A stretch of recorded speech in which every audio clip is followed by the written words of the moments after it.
Yeah, that's no one. Testing. That's my. Yeah, and I don't want to. It's not gonna be no. I need to get these fiber out.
Minutes.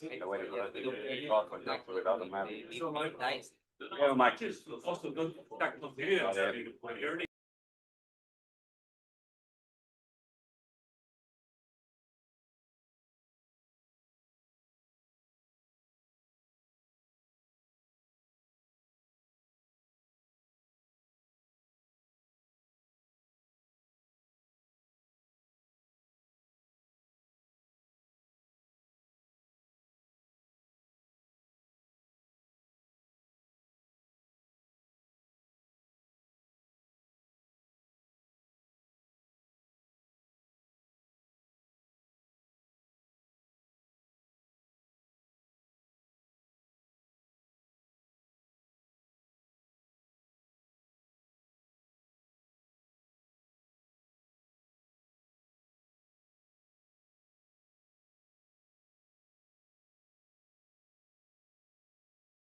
No, not to Costa Rica itself, the place. You have to take a plane after a local place, no?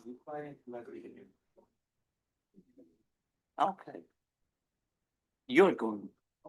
I got it from your knowledge. Okay, let's go. Morning, everybody. I hope you can hear me. Please keep the microphones on in the back to avoid the echo. Okay, so welcome to the highlight of the season. It's like the prime event. Say my usual joke. So we have a joint session with the micro. It's all micro macro. One is data and one is labor, but same thing. I'll say the usual joke because we are the labor group. We actually keep working after lunch. So these guys will go and we'll be here. So don't go anywhere. We still have 2 talks after lunch and we have a full hour for lunch. So we are the leisure group. Exactly. So that's pretty clear what the trade-off stays. So we work so we can pay you, but anyway. Okay, so let me start this. And we go 50 minutes. No question in the first 5. It's gonna ding, so pay attention because the ding is a bit faint. I know. I've been automated. All right, thanks for having us. It's a pleasure to be here. This is a joint work with Shihan, who's sitting in the front of the audience. So as you can tell from the title of the talk, this is going to be a paper about the distributional effects of inflation. We're going to be thinking about the distributional effects through how inflation affects the distribution of markups as a measure of firms' market power, through the lens of how inflation affects consumer search behavior. This is an old question. There's a literature on this, both empirical and theoretical. Let me not talk too much about the empirical literature. It's quite old. Essentially, the punchline from the empirical literature is they don't really find a consistent positive effect on inflation and markups or a negative effect. It depends on the time period, the industry, et cetera. There's a theoretical literature that is really kind of focused on 2 mechanisms in isolation. And a large part of this paper is going to be about combining both of those mechanisms together and to think about how it affects households in different ways. Let me explain those mechanisms. There's a literature that thinks about how inflation affects the price dispersion. So in any model of price dispersion in consumer search, as inflation affects the dispersion in prices, that could incentivize search if dispersion increases. That's kind of true in a standard menu cost or nominal rigidity model, almost by assumption, but it's also true in like models of frictional price dispersion, which will be the nature of the talk of the paper that I give today. Now, that's a literature that tends to find that inflation increases price dispersion, so it incentivizes more search for the option value of finding a low price, which would then deliver this positive effect, this negative effect of higher inflation tends to decrease markups, decrease market power.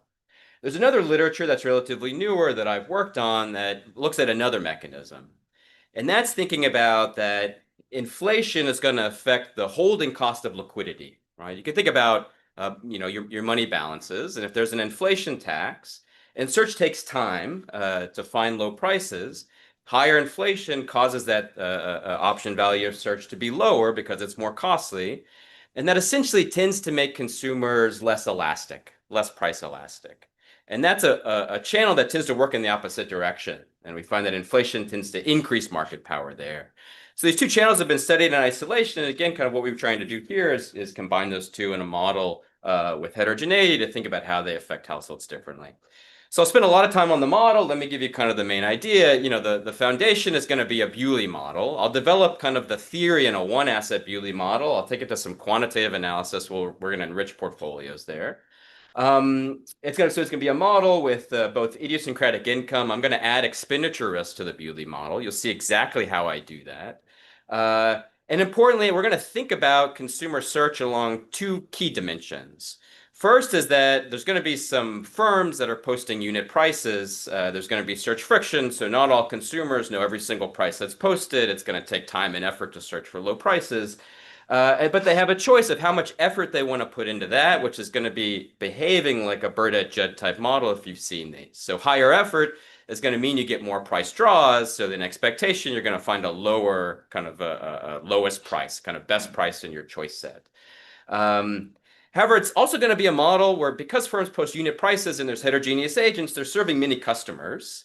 And so for any given customer at a particular lowest price they have at that point in time, they're going to have essentially a reservation price. That price may not meet their reservation price, so they may continue to decide to keep searching, which is going to be a flavor of like a McCall diamond type model. And why that time component is going to be important is that's going to bring in this other channel that search also takes time. And now consumers need to think about the inflation tax as they're searching. You'll see exactly how I do that.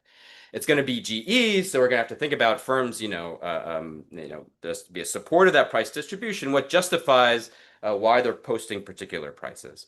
We'll take it to quantitative analysis. I mentioned we're going to extend it to multiple assets. We want to think about households, maybe at the top of the wealth distribution or somehow insured against the inflation tax on liquid balances. You'll see that. And we'll focus on two main quantitative exercises, a steady state exercise, and then where we look at how our model does it cross-sectionally, explaining cross-sectional patterns of wealth and income by the markups that you pay. And we'll also think about an experiment where we go from a low inflation steady state to a high inflation steady state, and then think about how inflation changes those markup patterns. Let me give you the punchline of those two exercises. So the first thing we find in a low inflation steady state, we find positive sorting by price and wealth and income. Part of that positive sorting is going to be kind of driven by how we calibrate the model. We're going to calibrate to the cross-sectional pattern of income and markups paid based on this evidence from Singani. But more importantly, our model is going to now tell us exactly what's driving those patterns. What we're going to find is that customers with lower wealth and income both tend to put more search effort in. They tend to put a lot of effort in finding low prices. But also because, but they also have a lower purchase probability given any price. They have lower reservation prices, so they spend longer searching. Now, the second effect is going to dominate for the low wealth and income. So if I ask, why does the lowest wealth and income tend to pay really low prices or markup? It's going to be because they take a long time searching in a low inflation steady state. It's opposite for the high wealth. Why do they pay high prices? It's because they don't put a lot of effort into finding these low prices. That's going to be important for the next slide when I talk about when inflation rises. Now, again, on the general equilibrium, the firms have to think about why they're, what justifies the fact that they're posting a given price. All firms are going to be indifferent. It's still a Burdett type model, ex-ante indifferent. So why does a firm posting low prices, what justifies that? Well, part of that is kind of the Burdett logic. They're going to sell to more customers if they have a low price, right?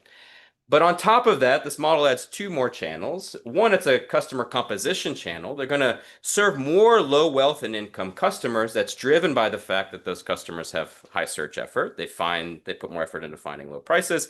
And also because those customers are less price elastic. That's driven by purchase. Sorry, a question? Yeah. So I'm not sure I love the first slide, the motivation. I mean, when you talked about inflation leads to an increase in price dispersion. I mean, they're both sort of equilibrium objects. Yeah. I mean, inflation is essentially the change in the first moment of the price distribution, Sure.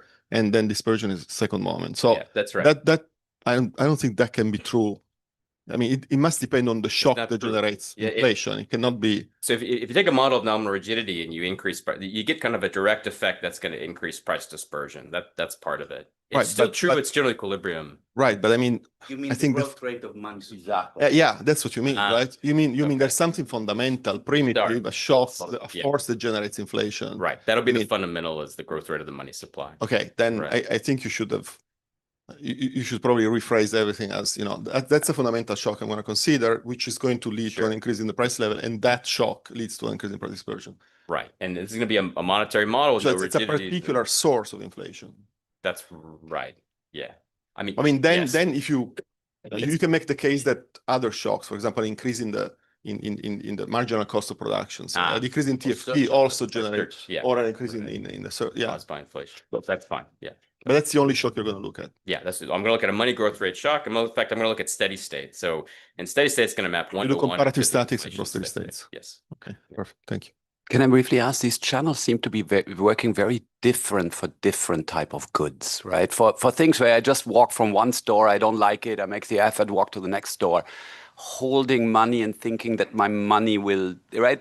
There must be a big class of goods where search is really important, but the second channel is really unimportant, right? And then there are some goods like housing or maybe a used car or something there where you want to search more.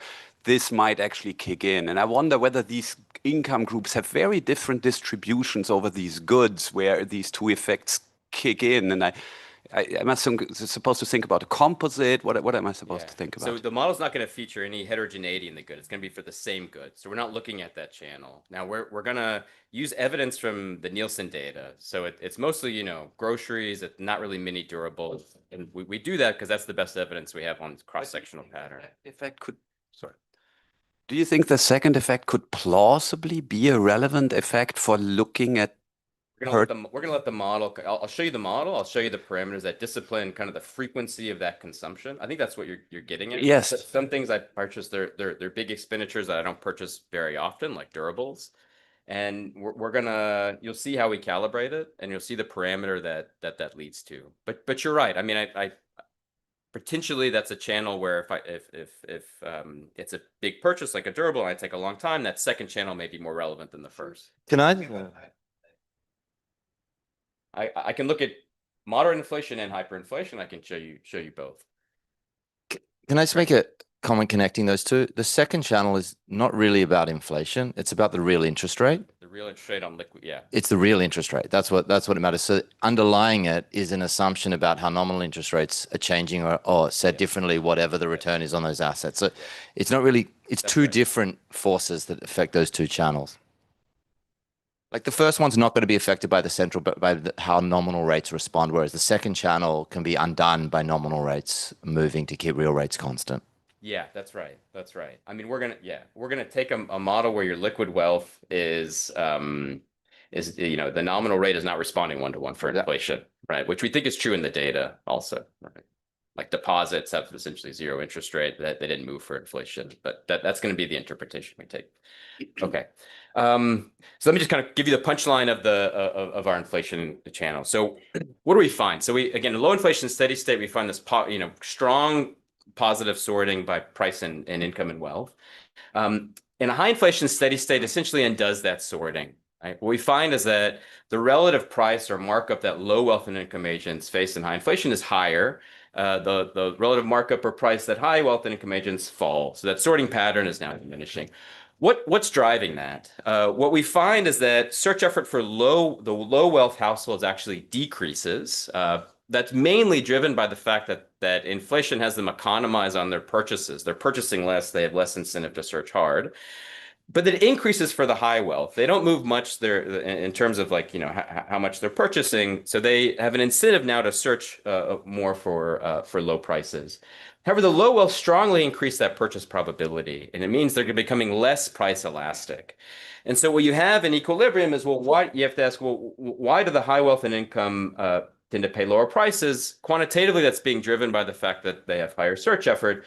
But for the lower wealth and income, it's happening really for two reasons. One, they're becoming less price elastic through that purchase probability, right? The inflation tax is eating those balances.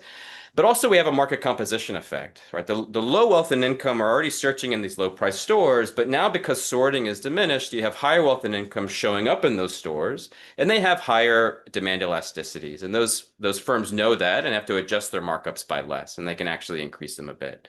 And I'll show you exactly how we think about that stuff. Okay. Good. I'll show you some empirical evidence at the end if I have time to kind of suggest that the sorting pattern, this diminishing sorting pattern we saw, we're going to look at the US in the high inflation period to show that inflation, that sorting pattern has fallen some. Due to time, let me skip the literature. It's already been long. Okay, so here's the environment. Again, the base of the environment is a Bewley model. It's going to be continuous time. We're going to have consumers. Where we depart is we have two types of goods. We have a good C, which is going to be the normal kind of continuously consumed flow consumption in the standard model. That's going to be perfectly competitive, you know, produced by some large measure of perfect competitive goods producers. All the action is going to take place in this other good, a good Y, we call the decentralized good. And that's where the search frictions are going to take place. You'll see exactly the process by which consumers consume this good and get preferences to consume this good in a minute. But there's going to be some measure of firms. They're going to all post unit prices with commitment. They have some production function, and there's going to be, using labor, there's going to be some equilibrium distribution of posted prices. We'll call that distribution F. here's preferences of consumers. So preferences are going to look kind of strange. Part of them is going to be the standard flow preferences. So this is lifetime utility of an agent. They get, lifetime discounted utility of flow consumption C. And the new part is going to be this good Y. Where we're thinking about this good Y is it's going to be consumed in lumps over time. So you see a summation, discrete summation over there that keeps track of every endogenous time cap T that this consumer actually decides to make a purchase and consume. If they consume a certain amount of the good Y, they get a lump of utility capital UI. We're also going to add in some of these random utility preferences. You're going to see that really helps for tractability. If we didn't have that, you would still get a reservation price of a consumer, and you'd get a bang-bang solution. Do I want to purchase at that price or not?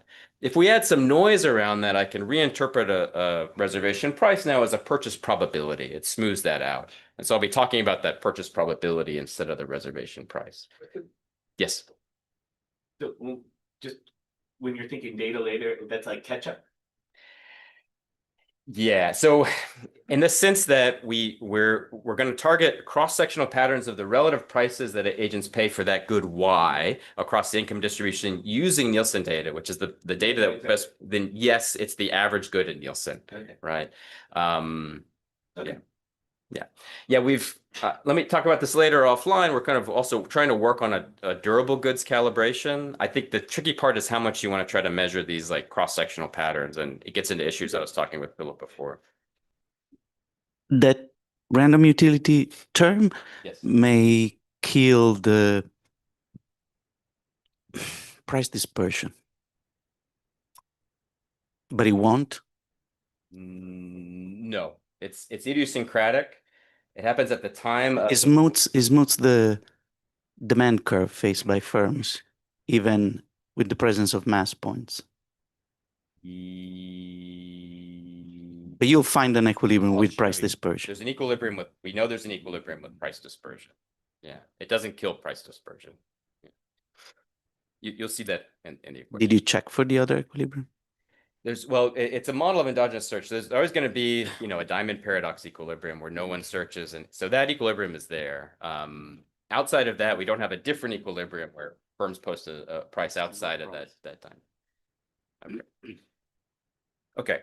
So this is going to be the search process of a consumer. So this looks complicated, but let me try to convince you that it's what we need to kind of deliver this notion that agents are both getting potentially multiple price draws in different ways, but also searching through time. So we're going to add several parameters here, that are technologies, but let me kind of walk you through the process of a consumer. So a consumer, let's say, is going to start a given time period. They're going to be idle. What idle means is they have no preference to consume this lumpy good. They're sitting there, they're a normal Bewley consumer, and they just consume that flow consumption. With Poisson rate lambda, they get a preference to consume that good. And now they have to decide to put in some effort or not. With some probability S, they're going to, which is a choice of the agent, that's endogenous, they're going to be an active consumer. What an active consumer means is they pull K draws from some Poisson offer distribution mu, where mu is some mean that's higher than 1. We'll calibrate to something, I think 3.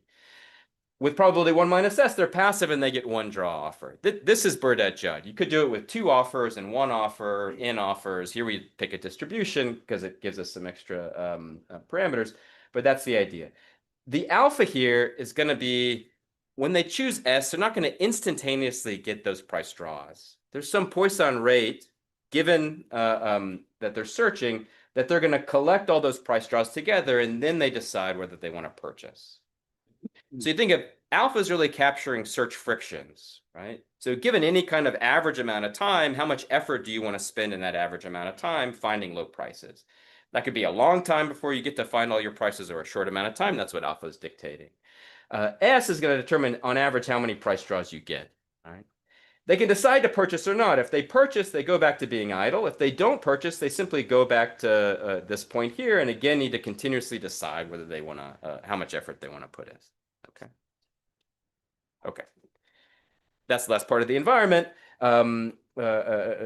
Just this, consumers are getting random productivity shock, idiosyncratic productivity shocks. They're going to have some labor income. And we're going to look at a pure monetary economy. And in the theory, we're going to extend it in the calibration. And again, you know, we're going to think the money supply is M. That's going to have some exogenous growth rate. That's going to be the primitive. We're going to focus on steady states, though. So it's essentially a quantity theory model. That's going to pin down exactly what the inflation rate is in steady state. In transitions, that's not true. But in a steady state, it is. Okay. And we'll have a borrowing constraint on well. Can I just ask? Yep.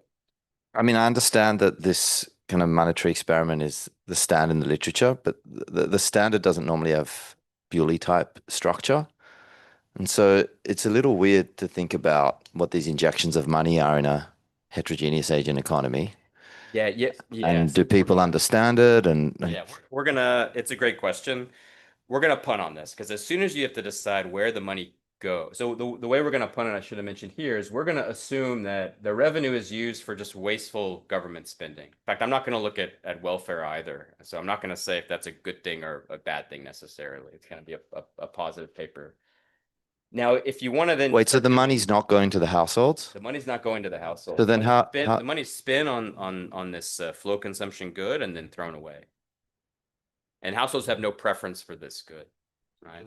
It's really just a way of getting only that real interest rate effect. Once you add transfers in any kind, now you have to deal with this redistributive effect, which is, we could do that. I mean, the model's set up to But what was the production structure for that good? The separate Competitive. good? competitive linear production with labor and households inelastic labor. It's the same, like the government is It's the giving final. money, taking your good, and then Throwing it hammering, Yeah, that's right.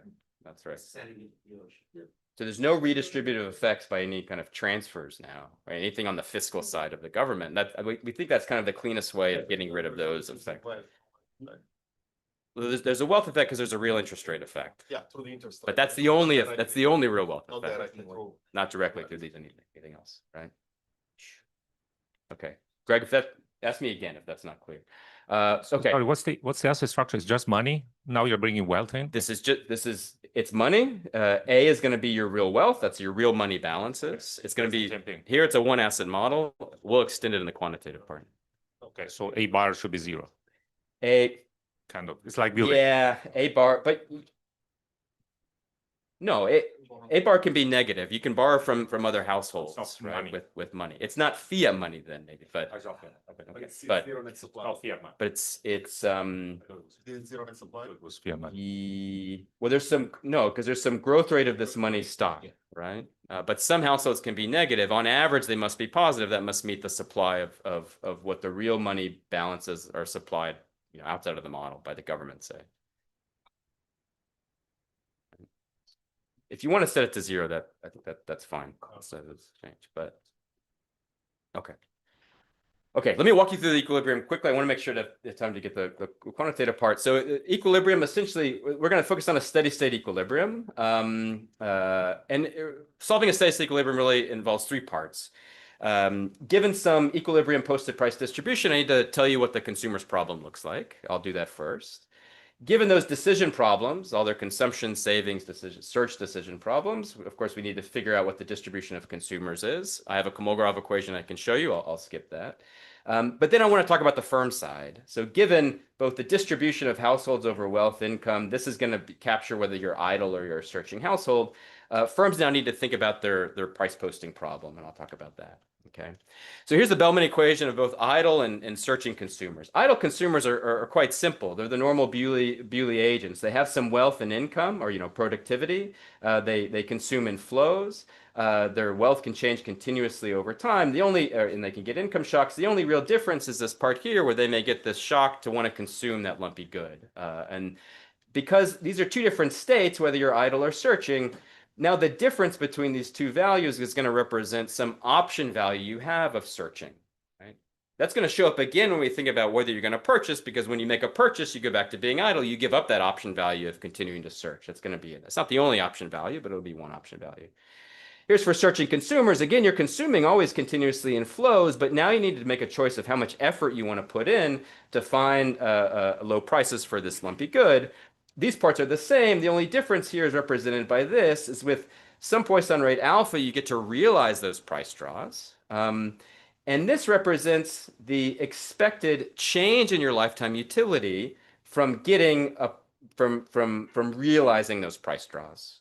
It depends on S because S is going to determine those price draws you get. So I'll spend more time in the next slide talking about what's in this V. Okay. Zap, Yes. the only reason you need alpha is to get that time matters. If imagine alpha is Yeah, infinity. if alpha is Alpha is infinity- infinity, then there is no Yeah. It doesn't matter. opportunity cost of holding money, Continually and I get can offers. search. I can put in no effort. I continually get offers, and it kills that search effort. So one of your two channels of inflation would be killed. Search effort margin is Yeah. killed. You would potentially still have this. No, in fact, both would be killed, right? Because if I continuously get offers, then I'm fix the price distribution, then instantaneously I'm going to find a price that's below my reservation price. Yeah. Right. So it kills both margins. Yeah. So alpha is going to be finite. Okay. Okay. So let me tell you what V looks like. So there's Yeah. there's two choices here which are exogenous. So one is, so you could have thought of modeling both the alpha and the lambda as you pay some cost to be able to enter each of these states. That would have the same effect by meaning that you don't always get to do it, except that the realization would depend either on the value of V or the difference between W and X in the lambda case. And do you have thoughts on what you're losing by not allowing people to adapt their either kind of shopping and then search activity to how much they stand to gain from it? So okay, let me think about how we interpret these parameters, and then you can tell me if you think how you think they should be endogenized. So lambda, we're really trying to capture the fact that it's in some sense kind of like the durability of this good, right? How often you need to search for this good. You might imagine that's both exogenous. I get a shock and I need to, we saw the paper on expense shocks, something like that. It certainly could also be some part endogenous. I decide, okay, now I need to replace my phone and I need to go do that. We haven't thought about that. I think that'd be interesting to do. Alpha, I want to come back to the comment on alpha. Alpha is only determining kind of the rate at which you get these price draws, but because not all consumers select the lowest price in any given set, the duration of searching is endogenous, and it depends exactly on that purchase probability, right? So in some part, that's the exogenous component. It's kind of the fundamental search friction. But the other stuff is endogenous, and that's what's different in the cross section. Some agents are going to be purchasing really frequently, maybe at high prices. Some people are going to be purchased infrequently at low prices, and that's the interesting part of the model. Depending on S, you made alpha a function of S, and then the number of draws is given. Would the model behave very differently? I don't know. We started down that track early on. We thought this was an easier setup. The Okay. real answer is I don't know what you get. We stopped for some reason. I'm forgetting because this worked out cleaner. But yeah. Okay. Let me walk you through what this V is, and that'll be kind of be the main part of the household problem. So V again represents what is the expected lifetime change in my utility from realizing a particular set of prices, right? When I get to draw these prices. What matters here? Well, I need to think about from the standpoint of a household, G represents the endogenous distribution of the lowest price draw that you have, right? This is all the same good. The only thing that matters for households is the lowest price they get. That's G. G, of course, depends on your search effort, because if you put in more effort, you're pulling more from, you're putting more prices. So the expectation that you're going to have a low price is higher. So, but conditional on any lowest price that you draw, this is the newer part. Households need to think about, they have some expectation over those random utility preferences, and they have both an intensive margin and an extensive margin problem. They first need to think about, if I decide to purchase at that price, how much do I purchase? And that's this problem here, right? I get some utility from purchasing and consuming that good. I get my random utility component. What do I change? I change both my state from now I'm becoming an idle consumer, that's X, and I'm giving up being a searching agent. But also I give up wealth, right? Because I have to purchase the good, and that's represented by the change in your wealth here. That's going to come up in two option values you'll see in a minute. Now, given that, you have an extensive margin problem. Do I want to purchase or not? And that's all subject to your budget constraint in that instant, where you can only, there's only liquidity here, but in the extended model, we're going to assume you can only use liquid wealth. Okay. So just quickly, you can kind of easily show both these intensive and extensive margin problems. You can write it down.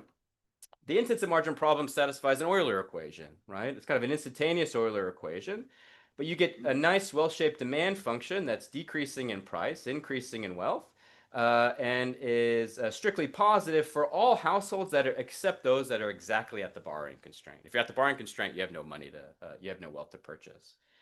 Now, given your choice of y, your demand intensive margin demand function, now I can write down what that expected change in your lifetime utility is, right? You get a utility gain. That's the positive part, but you lose those two option values, option value of wealth and the option value of searching.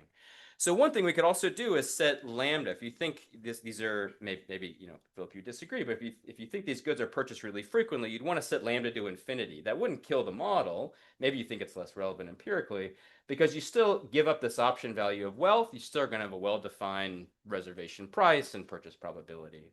We like both of these because we can also think about lambda kind of captures in some sense that duration, although we're not going to target that exactly.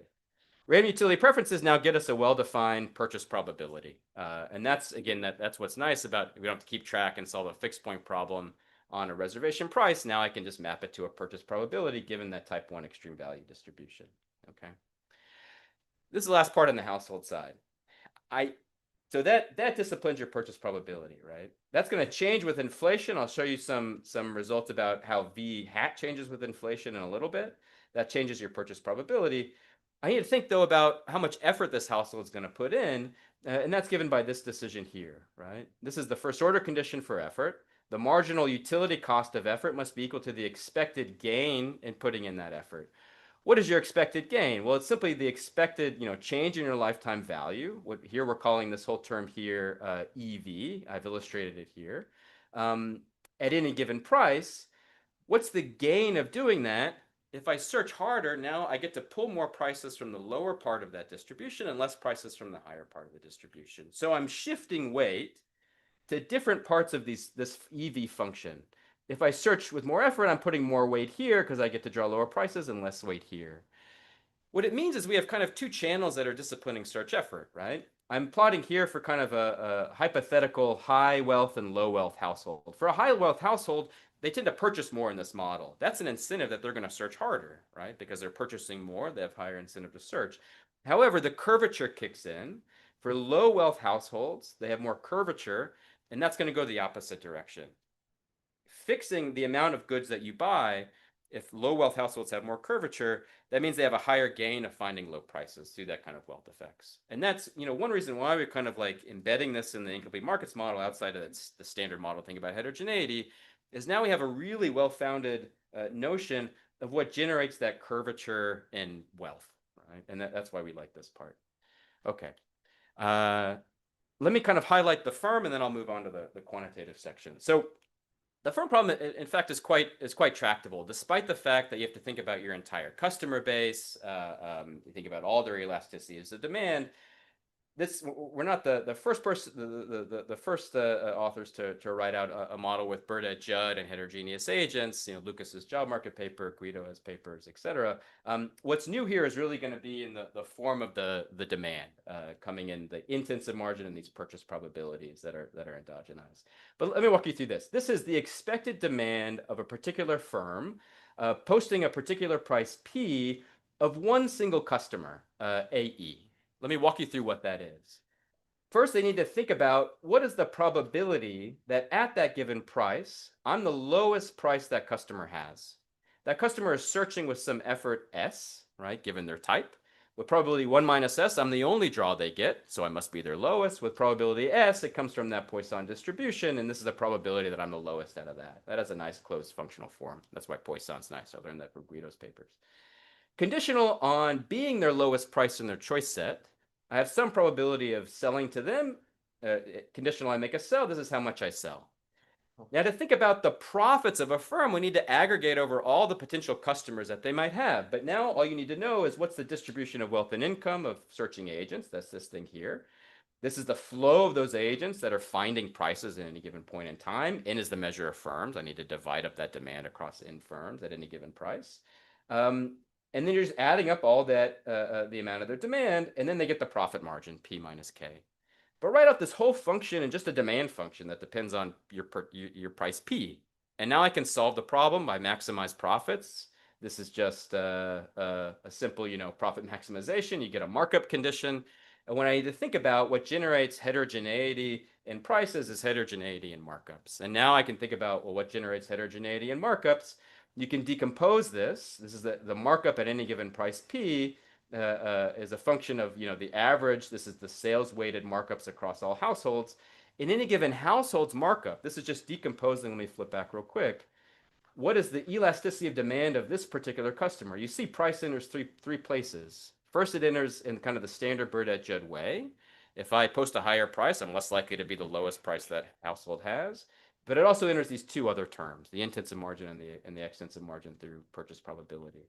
And those are the three different elasticities that we have here. You can close the model by, solving for what those elasticities are and then generating the Burdett Judd, kind of standard Burdett Judd price distribution. Yeah. This object here answers the question.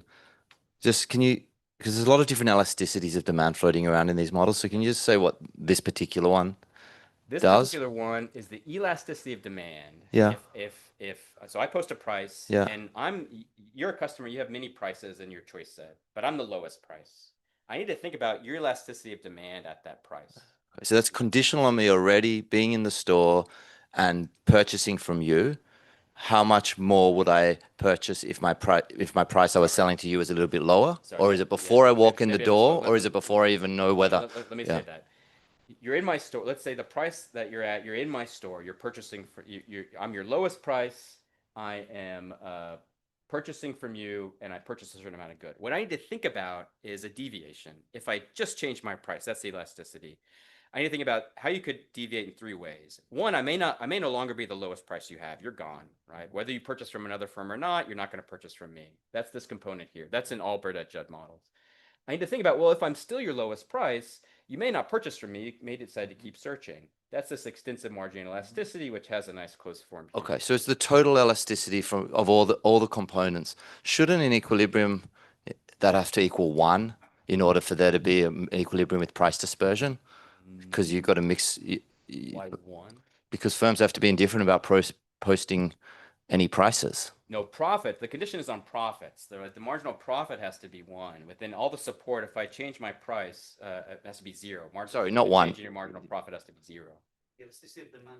But elasticity Yeah. of demand. It has to equal, let's say, equal P over K. It has to equal P over K. No. Yeah, no. You don't have to. Not all firms are charging the same markup. It does. It's there. Yeah. But I'm saying like my point is that this object that we call the markup, this elasticity is, Right, sorry. it's not free. It's not, it's just, Of course not free. yeah. I think I'm missing Greg Wood. This is, yeah. But it's still always going to be P over K. This must be P over K. How you generate the, yeah. Yeah, this must be P over K, but there's there's dispersion in P or there's dispersion in the elasticity of demand, right? Yeah. This is going to hold for all points in that price distribution, right? The condition is this, right?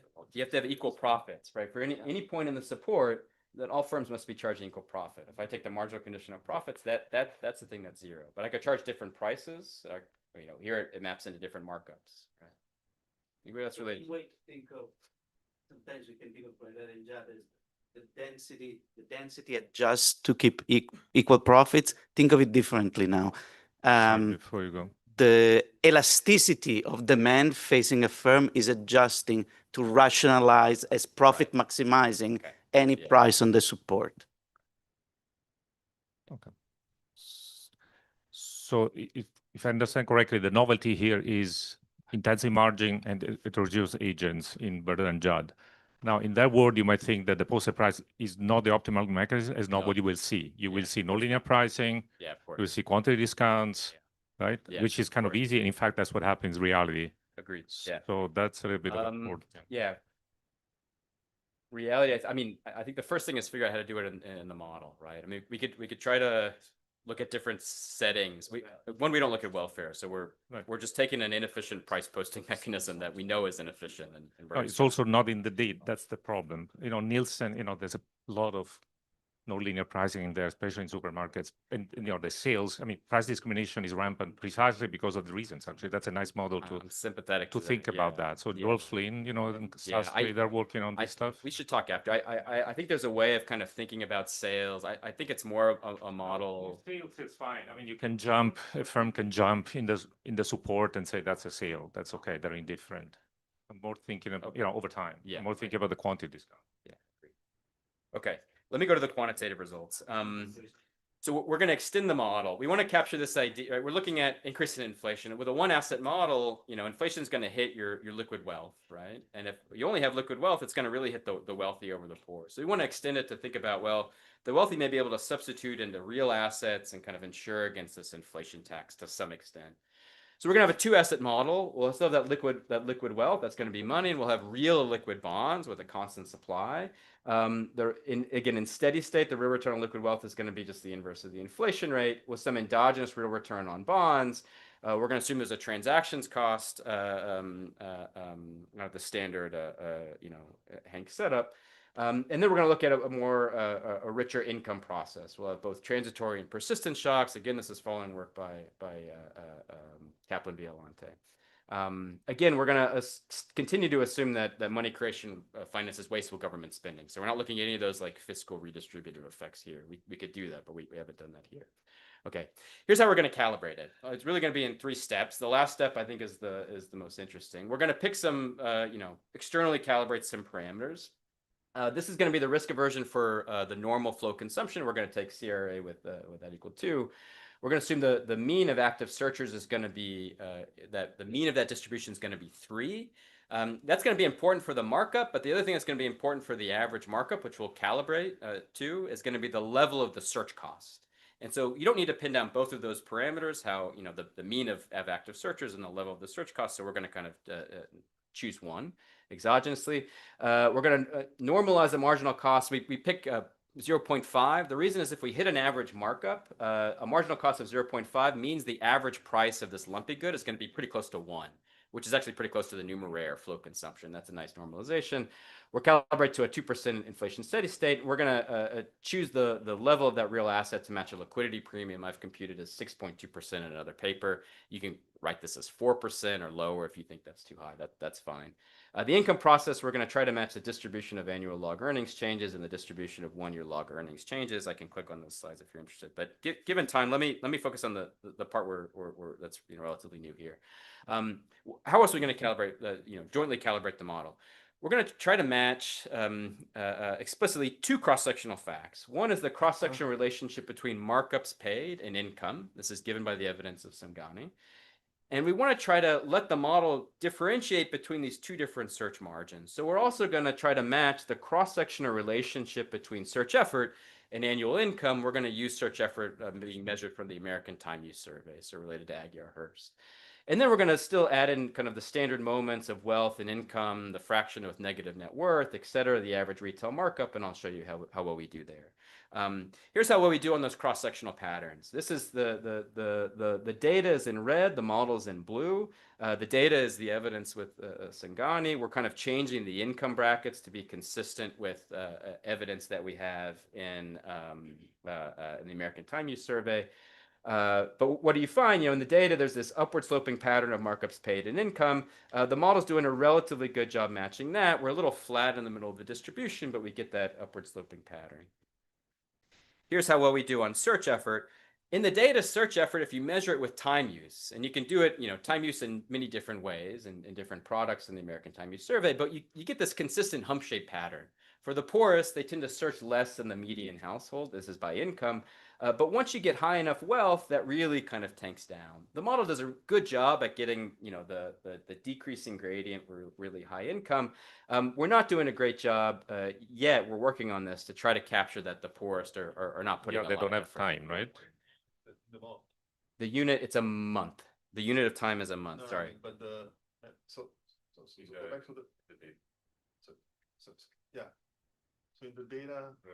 This is all being, this is all, these are just percentage deviations. I normalized to the third. Yeah, I don't look at the level of time use. I just look at like, yeah, we sort of, whatever that is in the model is kind of essentially helping target the markup. Right? Okay.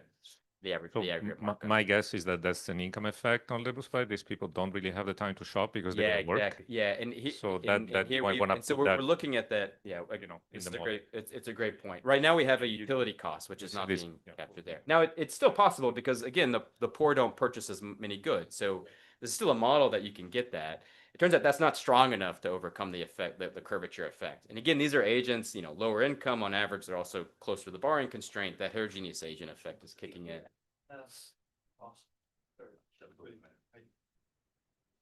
Yeah, you could do a consumption or the or like a wage cost, I think. Yeah, that's exactly. We're working on that type of calibration. There's some other issues with that we can talk about, but let me. That's a good point. Okay.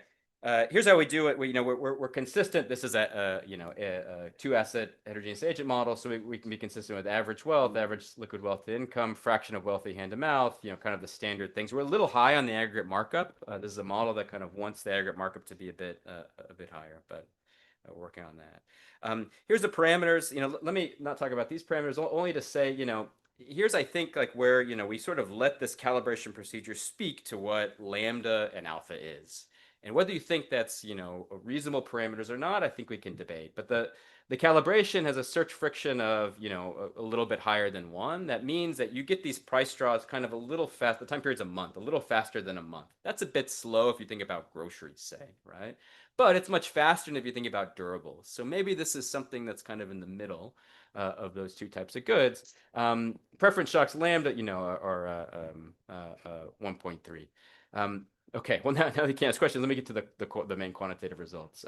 So here, let me first talk about sorting in steady state, and then I'll show you the inflation experiments. Here's sorting in steady state. I targeted income, the gradient by income and prices paid. This is prices paid by wealth. It's not too surprising this is going to be upward sloping in this type of model. This is by total wealth percentile. This is by liquid wealth percentile. I'm showing you the min-max bands around that. Here is, I think, where our model can really speak about this steady state sorting pattern. It tells you exactly why they're sorting the way they are. Here's the two different kind of consumer search decisions in that low inflation steady state. This is search effort. So, it's decreasing. Relative to the median household, the poorest household is not putting in that much different effort in the model. Where it really kicks in is once you get really high in the wealth distribution, that search effort is really falling. It's the opposite pattern for purchase probability. You see the curvature goes the opposite way. The median relative to the wealthy have a somewhat similar purchase probability decision, but where that really tanks off is in the poor. They're taking a long time to search. Why does that matter for this picture here? This is decomposing that positive price sorting along those two different search margins. I'm going to tell you this is important for when we look at inflation, because inflation, as I started the talk with, is kind of getting at these two different margins differently. What this shows you, it repeats that average price gradient by wealth. In the red is how much of that gradient is only due to heterogeneity in your shopping effort. And you see, to explain why the wealthy are paying high prices, it's really because they are not putting in much effort in shopping. But to explain why the poor are paying low prices, effort isn't enough, you really need this extra purchase probability decision, which the model suggests that's quite low, right? Now, why does that matter? Because when you get to, let me show this. I have 3 minutes. This is I can look again across the wealth percentile. This is the elasticity of demand by wealth. And I showed you we can look at that elasticity of demand and decompose it into 3 different features. Again, why are the poor paying low prices? Well, they have relatively higher elasticity of demand. That's one component. But why do they have a high elasticity of demand? The green line here shows you that's the contribution of this extensive purchase probability margin. That's driving why these poor households are really choosy, why they have a high elasticity of demand. That's not true for wealthy households, right? Once you get above the median, all these households are purchasing, given their lowest price. What's driving that is the other margins, right? The kind of Burdett-Judd elasticity and the intensive margin elasticity. We have some new analytic results that are kind of explaining why, especially for the poor, you get this purchase probability decision to increase with inflation. Due to time, let me skip that to get to the main inflation experiment. But if you're interested in that, I can talk about it. Here's the main experiment we have. What we're going to look at is a steady state comparison. This is a permanent increase in inflation from 2 to 5%. So it's not a hyperinflation. It's a very moderate inflation. So for many households, you know, we get this pattern that this is the change in the average price or markup that households are paying. This is fixing the wealth percentile in the 2% inflation steady state and looking at that expected markup change. What you see is one that's decreasing. What that's going to deliver is that change, that diminishing sorting pattern, right? Because I showed you in a low inflation steady state, the poor are paying low prices, but once you increase inflation, that thing starts to revert, starts to flatten out. That's what this is suggesting. This quantitatively the strongest, going from just 2 to 5% inflation, that's happening in the poorest households, the households that are closest to the wealth to the borrowing constraint. It's moderate for the other households. It's, you know, on average or in the median, it's slightly decreasing median markup. For the wealthiest, that's falling. But now I can again think about why. What's the driver of this? And I can decompose into this is the expected price that a household is going to pay. Again, you need to integrate it over all the possible prices that they may face. You integrate over the lowest price distribution, and again, they have to decide to make a purchase at that price. And this is what how inflation changes those two shopping behaviors. For search effort, what happens? Again, we showed you this hump shape pattern before, right? So mostly it's decreasing except for the poorest. What happens with inflation is that's also flattening out. The wealthy are shopping with higher effort. The poor are shopping with less effort. That's mainly driven by the fact they're not purchasing as much with higher inflation. That's kind of the wealth effect, like really kicking in for those households. So that pattern is flattening out. And I'm out of time. The purchase probability is increasing where in the lowest part of the distribution. What do you get? What's driving the fact that the poor are paying really high markups? It's that purchase probability. It's again the idea that inflation is eating those liquid balances, and with if you increase inflation, they're going to be less choosy, less elastic, higher purchase probability. Firms know that that's increasing their price. I'll stop there. Thanks.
Okay, don't go anywhere, Summer.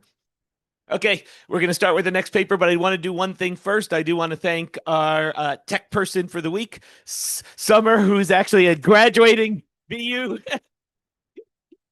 She graduated from BU in economics in the summer, and now she had to sit through all of our papers. And I know I struggled, so I imagine how it was otherwise.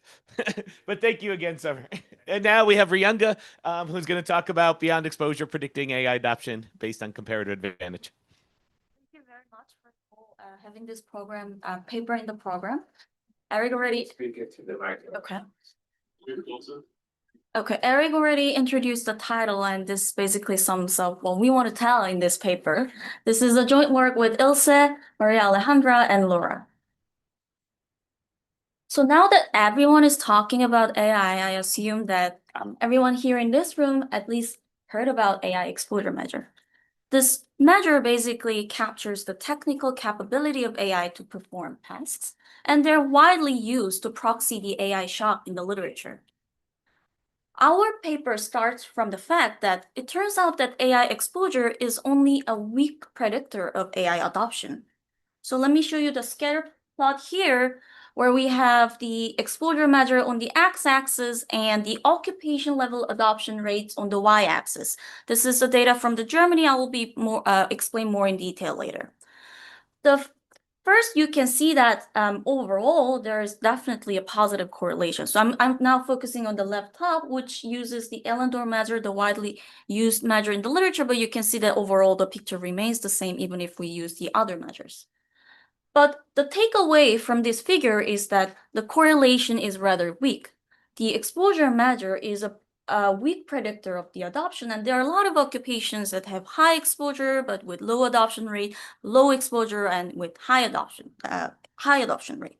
So this is the starting point of our paper, the gap between the exposure measure and AI adoption. So where does this gap come from? The idea is very simple. It's like one-on-one basic intuition. The AI exposure measure is basically capturing what AI can do. So it's about the absolute advantage. In contrast, the adoption depends on the profitability of AI adoption, which depends on the comparative advantage. So how do we move away from the exposure to adoption? First, there's going to be the exposure measure, which in our framework captures the AI productivity, but we need to think about the other ingredients to complete the picture, which are the user cost of AI, and then the worker part, which basically captures the productivity of the worker per wage. The challenge here is that first we need to have a data that allows us to measure all the ingredients in this inequality, but at the same time, sometimes it's hard to measure some of the ingredients directly. So to tackle this challenge in this project, what we're going to do is we will first think about the framework that tells us how overall gains from comparative advantage of AI across different tasks translate into AI adoption at the worker level. And then using this framework, we're gonna also use the combined data of the actual adoption patterns and employment history, and then infer the comparative advantage ingredients in the evolved inequality. And the contribution of our paper is very simple. As far as we know, we're the first one that is actually trying to measure the AI's comparative advantage, each ingredient over the workers. And then later, we're going to produce some occupation level index that gives more precise prediction about who adopts AI. So to just give you the main result briefly, we first find that comparative advantage outperforms exposure in explaining the AI adoption that we see in the data. To give you some numbers, we find that our model explains about 60% of the cross-occupation variation adoption, AI adoption, compared to the model that only relies on the exposure measure, which accounts only about a quarter of the total variation.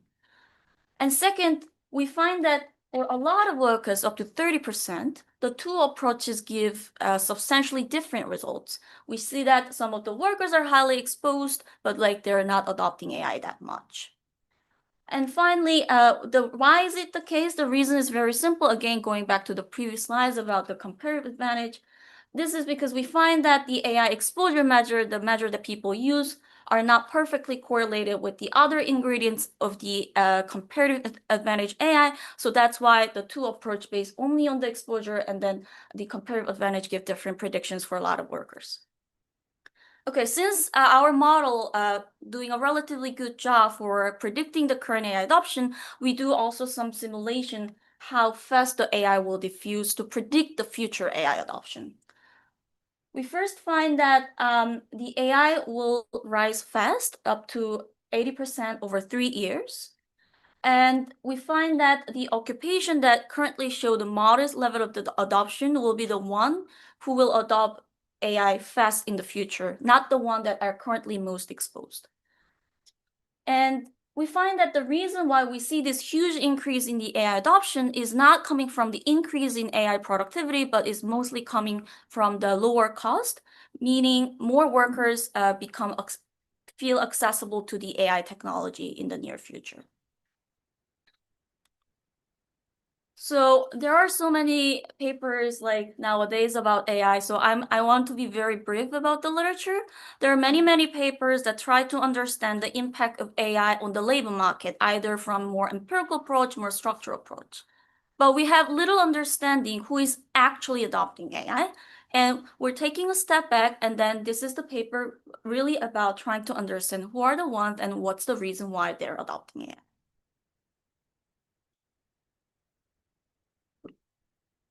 Okay, so let me first give you the framework, but before that, I want to tell you the sources of data because our model is specifically designed to predict the patterns in the data, so it's useful to go over the data set that we're trying to explain. So the most important two data sources from the Germany. The first one is the DIVABE, which is the survey that tells us the actual adoption behavior at the worker level. And this is a representative employee survey with about 10,000 workers that was conducted the later 2024. Yes, next slide. From the survey question, I will do it. And then the second one is the data source, which is the worker admin data information, and this will allow us to measure the worker productivity, that part that we're introducing in this paper. The other two are rather standard. We're going to use the ONET occupation task structures to see the task composition of each occupation, and finally, we're going to use the exposure measures that people have been using. Okay, so before moving to the framework, I'm gonna show you the key empirical moments that this model is designed to predict. So there are two groups of moments. The first one is the extensive margin, which is basically occupation level AI adoption rate. In the survey, they asked the frequency of workers using AI across different 6 groups. The example include text-based, which is something like the Claude or ChatGPT, or spoken language-based, which is Alexa or Siri and others. And then we're going to define in the data worker as an adopter if this worker uses at least one of the application more than sometimes. So that's our definition of AI adopters. And in Germany, later 2024, this is about 44%, which is rather comparable to the number that people find in the US. And then Yeah, so I was wondering about the unit of the interview is a worker, and the question is their use of, but what about all the AI adoption that eliminates a worker? So this is still the early period AI adoption. So we believe that the replacement effect was not substantial yet at this period. And our paper is trying to understand who is more likely to adopt AI, but we're not going to say much about who's going to be replaced, which will depend on many other ingredients as well. But we believe understanding this is the first step going forward. And then we do find that a substantial variation in adoption rates across occupations at even 1-digit level, ranging from 20% to 60%. You can see that the order is making sense, showing you that the informatics related occupation showing the highest adoption. Sorry, rate. how is AI defined? So AI is defined, so since the question is based on the 6 applications area, they give a detailed information about AI, but it's mostly focusing on the LLM technology. So they first explain the overall concept based on the LLM, and then they give specific examples like ChatGPT or like Alexa Siri or other type of technology that is more specific to certain industries like health related technologies. And then they say like how often they use AI for each questions. So I understand what Ricardo meant by comparative advantage. Do you just mean bang for the buck or what? Can you elaborate? Yes, I just mean profitability. Yes. Yes, yes. Say Yes. again. Say it again. No. It's not in it. Thanks for what? Say it again in Italian. So the intensity margin here is very noisy. It's at least sometimes in one area. So 1 minus this number means something. It means I'd never use it anywhere. And so I would use the one, and then In the survey, there are different categorical answers. Below, sometimes we have rarely, and then we have never, and then we don't say workers are adopters, they rarely use. but, I mean, you're going to target these numbers or the never, because the never would We're be. gonna target this number. This is our approach. No. I mean, this is just my prior to me. Like this 44%, well, half of it seems big, seems very big. I mean, in some sense, you wanna try to understand adoption where it is salient. You know, what So there's an implicit assumption in kind of going through that the AI and the workers might be substitutes when you have that kind of ratio in the comparative advantage thing. She should go. How do I think about it as complements if a lot of these workers, at least in some others, are just using it as like a fancy Google? And so is fancy Google a a way that they're using it, and then is that enhancing their productivity? I mean, just like Google did. Different questions I will answer one by one. The first one is about like the choice about the definition, like why do we think that sometimes is a good reason? Why not focus on the workers more intensely using it? So we don't think choosing this cutoff affects the results a lot, which is like what I mean by that is like understanding which occupations are more likely to adopt AI. So it will shift the level of course, but we don't think like overall competition like results will change much. And then about the role of AI, whether it substitutes or complement labor. So you will see in the framework that we'll model it in a way that it substitutes labor at the task level. But it doesn't mean that we rule out the augmenting story. It still can augment the workers at the worker level by allowing workers to allocate labor to other tasks.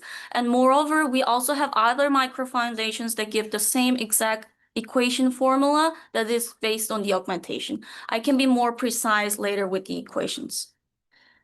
Okay, so I talk about the first set of the extensive margin moment. The second moment is about the intensive margin, how intensive the workers are using AI overall, not across occupation for this moment. So we find that the workers are quite intensely use AI. We find that among the adopters, about half of them say they use AI more than they use AI often or more, and we're gonna interpret that as they're using it for at least more than half of their tasks for the estimation. So people know what their tasks are. I mean, they can enumerate them and say, this is 8 tasks. it's your interpretation. They asks like intensity, but it's not well designed to ask for which task do you specifically use AI. So we're gonna just the magnitude, and then interpret in this way. Application area would be that? Sorry, how do you map? We don't find the application area is consistent with the ONET task definition, but so we're gonna target this moment, but we find that this moment is not crazy in the sense that when we compare this with other survey from the US or like when we do the validation exercise, they look reasonably good. Okay, so now that like we're on board that what are the moments that we're targeting, now let me show you the framework that is very simple and designed to just explain these patterns. So we're gonna think about the worker level AI adoption, but now this is only the model of adoption. So we're gonna keep it very simple, and then we're gonna focus on the partial equilibrium, meaning we won't have anything to say today about the occupation choices of workers, how the wages or prices are determined. And these things will be important for answering your questions about like how much the labor will be replaced. But this is just the first step. So we have continuum of workers indexed by I. Workers are characterized by their task-specific productivities, Z worker. So K is our index for K, and each worker has a vector of productivity across different tasks. And workers also have other traits that will affect the adoption of AI, which can be demographic, or it can also include some of the firm characteristic that they're currently working in. And workers are employed in some occupation O, and they're receiving wage WIO. So we have a two-layer production. The upper layer is about aggregating the task output. The inner layer is about producing the task output. Starting with the upper layer, we characterize occupations based on their task composition. So this is the unique feature of each worker's job. And alpha OK captures how important that task K is in that occupational. And we're gonna assume the Cobb-Douglas structures in the upper layer, and alpha will be in the superscript. And then moving into the inner layer, we're gonna producing task level output. Without the AI, worker can only use labor, but the output depends on the worker task specific productivity Z. With the AI, they can have two choices between labor and an AI. And Z AI is the productivity of the AI, and then we're gonna assume that the user cost of AI is given by RK. So this is also task specific. I'm gonna assume that the price of the output is given as PO. So this is about production, but when workers decide to adopt AI, there's gonna be some overhead costs the worker has to pay. This captures something like learning how to use AI, purchasing the equipment that is suitable for AI. This is like worker level cost of adopting AI. And we're gonna assume that this can depend on the characteristics of worker. It can be the case that young workers can easily learn how to AI, and then it will be drawn by some distribution that depends on their traits. It looks like you're modeling the worker as a Robinson Crusoe guy who is deciding, you know, he has a bunch of tasks to do, generates some valuable output from it, and he can pay for some AI. But then this is all fine, but then I don't understand where the wage is coming from. Why isn't it just earning whatever, the leftover after paying for the AI? So we decided to not model that part. So we just fix whatever the output that firms wants to produce, and then wages, however that is determined, like just given. But of course, like you can incorporate all of the elements, like as long as like the wages we're using the right one shouldn't affect the adoption decision per se. Who is going to make the choice of KIK? KIK. Yeah. And the LIK across tasks. We're gonna assume that whoever that make the choice, they're doing it in a profit maximizing way. Like the firm. Like the firm, yes. Maybe The firm is doing. Think of the firm as a collection of workers which are actively separate. That's what. Can I still ask? So just to give you the very simple environment that can justify this, think about just the competitive labor market if firms are like telling you what to do. Yeah, but also you need no interactions across workers. No. Cannot be like Right. But like even if you want to have an interaction, like if the joint decision. yeah, but even if like you want to like have some interaction, as long as the contribution of the workers is given like this, and then somehow if they interacted, I think. But if it's What do you? Shouldn't the WO be the leftover of output after I pay for That the that's, cost? you can think about Oh. like you can think about that as the like that's fine. Yes. What happens to the workers if you choose to use AI? Are they still employed? Yes, because AI replaces part of the task that workers do. It doesn't replace everything. So we still need workers to perform part of the. So they don't change the occupation or anything. We don't model that here. We just fix you're currently employed in occupation. Now you wake up. The only decision that we talk about in this project is whether this worker adopts AI or not. We don't In particular tasks. in particular test. Yes. Right. So even if I displaced a whole bunch of tasks, I'm still going to keep you around. I give you less good tasks to do. Yeah. And that's how it works. Yeah. Because we need to understand this to first understand whether firms want to fire workers tomorrow. So we feedback into wages. yes, that's And you will do for our analysis, that's fine, although we don't model it specifically, because for deciding adopt or not, that doesn't really matter.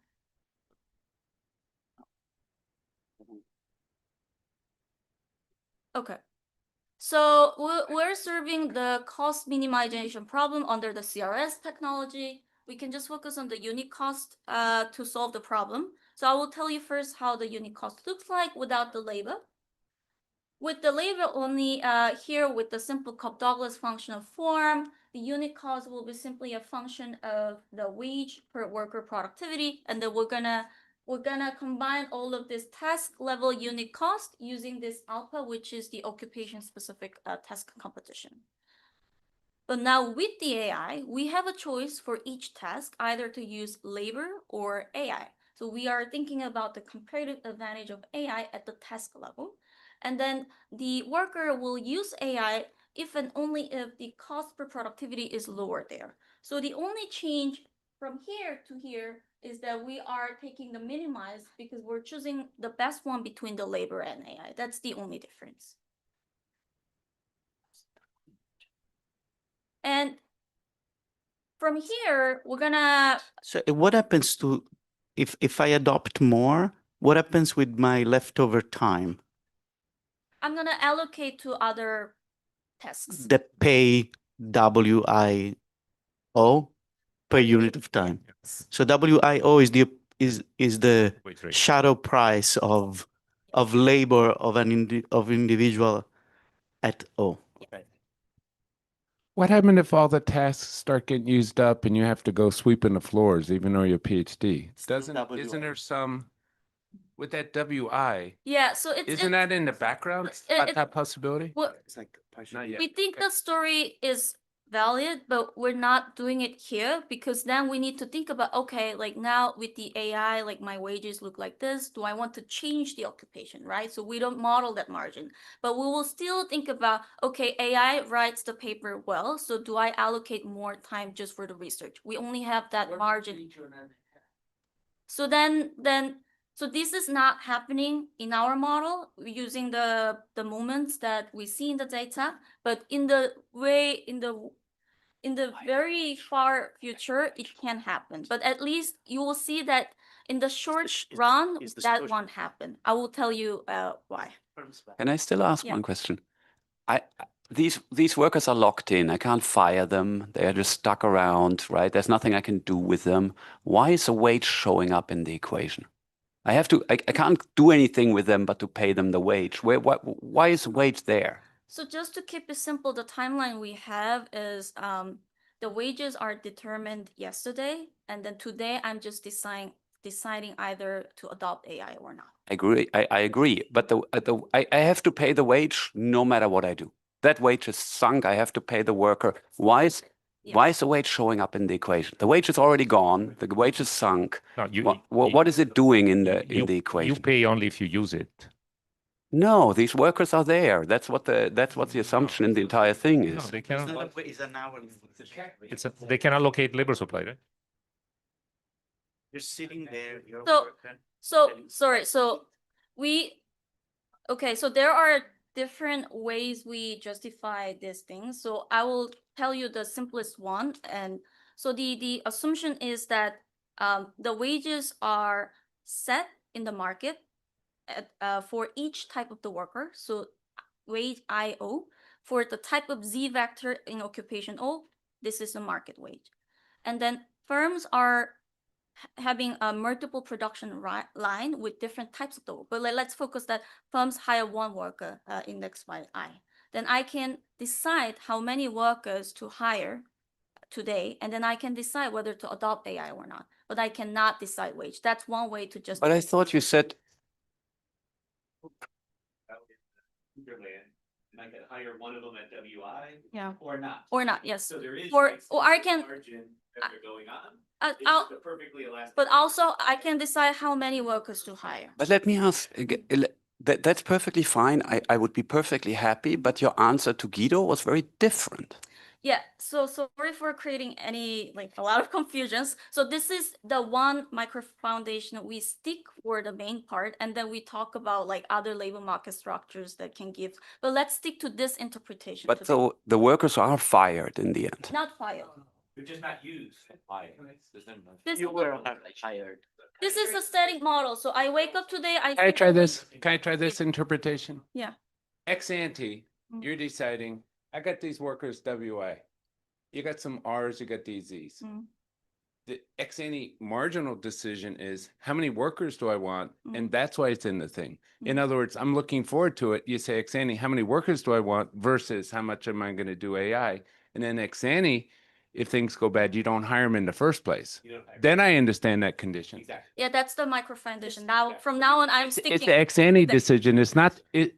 So Philip's let's right. stick to- If okay, if they're all there, you won't get that. That's cool. Not everybody's Yeah. got it. That's perfect. Sorry. Okay. So now with this task level decision, we can also compute the intensity of using AI for each worker, which is basically summing up the share of tasks that will use AI for a given worker. And this will be the first type of the moment that we're gonna target in the estimation. Okay, so moving up to the worker level, whether to adopt AI or not. Now we also have to think about the overhead cost that will be incurred at the moment of adoption that scales up the user cost. So in the end, whether to adopt AI or not, it depends on the magnitude of the effective unit cost between the two choices. And this is the probability of adopting AI. This term captures the overall gain of adopting AI compared to the case that only using labor, summing up, of course, all tasks. And if the overall gain is larger than the overhead cost, which is the stochastic factor, then the worker decides to use it. And with these equations, we can compute the extensive margin moments, the second type of the moment, which is the adoption rate in occupation O. Okay, so before moving on to the estimation, I want to talk about two types of nested model. Workers. For each given worker, the stochastic component comes to the overhead So the cost. stochastic is epsilon. Yes. Yeah. Okay. So the first nested version kills the worker heterogeneity part, but still allowing the AI can have heterogeneous productivity and user cost. And then the most nested one is the exposure model, which assumes that the AI can differ only from the AI productivity, which is proxied by the exposure measure. And we're going to compare our model to this exposure model, which is relevant to the reduced form approach that people have been doing with only the exposure measure. So epsilon I is also a trait of the worker. So workers are heterogeneous not just by O and their productivities, but also by their epsilons. Yeah. So that affects the wage of the individual? No, that's the assumption is that realizes only just before using it. Yeah, exposed. That's the exposed jumps. Not the realization, because you did it ex ante. So it's just like draw it just before, after everything. I thought that was useful. So the key here is going to be all the Mhm. heterogeneous user cost. That's kind of what makes the problem different. Yes, So you will need to kind of measure the user cost of AI by task. we're gonna tell you that's how the we do it. tough- That's the okay. goal. Yes, So that's what the literature has missed, essentially. exactly. And also importantly, this part, the worker part, which is missing in the literature. So the two things we're adding is we're Look, I thought the exposure literature would take that worker part into account. It just didn't think about But they don't, advantages. but I think they have thought about whether young workers adopt AI or not more likely, but they haven't thought in a way that some workers are more capable at certain tasks and then comparing. So they there's no the standard literature doesn't have an I on the ZK. There's a ZIK worker, there will be just a ZK. so That's so, it. That's it. Yeah, right, That's but the- right, okay. so there are two types of literature out there. The first one is more reduced form, which uses exposure measure and control for some of the demographic. So we don't think they are thinking about this mechanism when they do it. And then there's a second, Not to the extent that demographics are in I, yes. but it could affect, for example, just the adoption cost, but not at the task, not the productivity at the task level. So there's a within occupation, within task heterogeneity. Exactly. Okay, but that's, I think we understand that we can't measure it. So the user cost part seems to be a little bit more new. Yeah, but I want to point out that we know how this works. It should matter, but no one has tried to measure it in this context, and that's our contribution. If you go back to the ex-ante interpretation we're talking about, then the distribution of the overhead costs would, I presume, would come in. Imagine they're all 10,000, and then you're looking forward to see what's going to happen, and you see, oh, these guys look good, and there's going to be a gigantic mean overhead cost that would influence your decision to ex-ante to hire them in the first place. So that first static decision they were talking about would have that stuff in there somewhere. It will. It will. When you hire labor, you understand whether you will adopt AI or not, which again depends on the distribution of the overhead. So in that, okay, I think that one condition would be a little bit, have some more I have chunk to in it. be. I have to be more precise and Yeah, have yeah, shit exactly. in the firm problem. Yes, yes, yes. Okay, now moving on to the estimation. We're proceeding in 3 steps. We first measure the worker factor, which is basically the worker productivity per wages. So here we're assuming that the task-specific worker productivity is a function of some variables that we see in the data. It includes demographic, but we also include the human capital accumulation for each task proxied by the occupation history in the employment record. And then we're going to assume that in the pre-AI period, the labor market was competitive. Then we can use the wages to learn about this task-specific productivity functions. As long as the task competition is substantially different across tasks, it will tell us the wage regression at the occupation level will tell us the task-specific productivity of each workers. And then second, we're measuring the productivity of AI. We're gonna use the specific functional form that we provide some micro foundation in the paper. But the idea here is that the AI productivity is increasing in the exposure measure that people have been using. And we're gonna map that interpretation to the AI productivity function.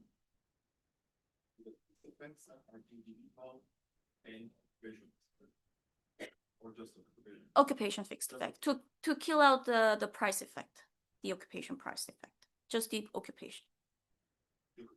Yeah. And then finally, this is the most important step.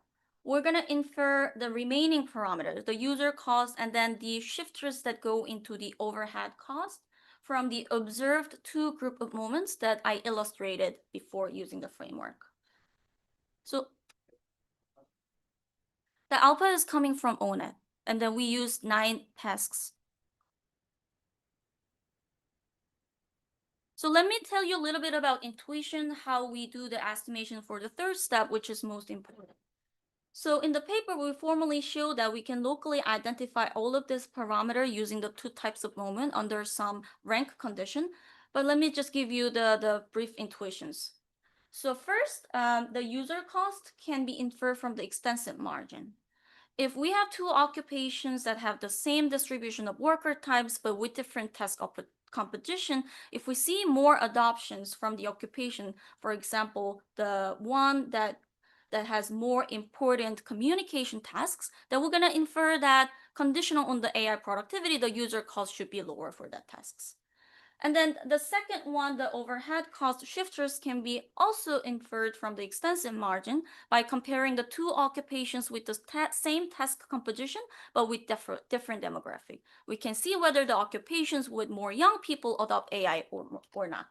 And then finally, this previous two were mostly about the differences about the task inferred from the differences across occupation, but the final movement, the overall common level of the user cost will be inferred from the intensive margin, because if the user costs are higher, then the workers, even after adopting AI, they won't use AI that much. And that's how we infer the overall level. Sorry, that was a bit fast for me. The user cost, the first one is the new stuff here. I think that's a key.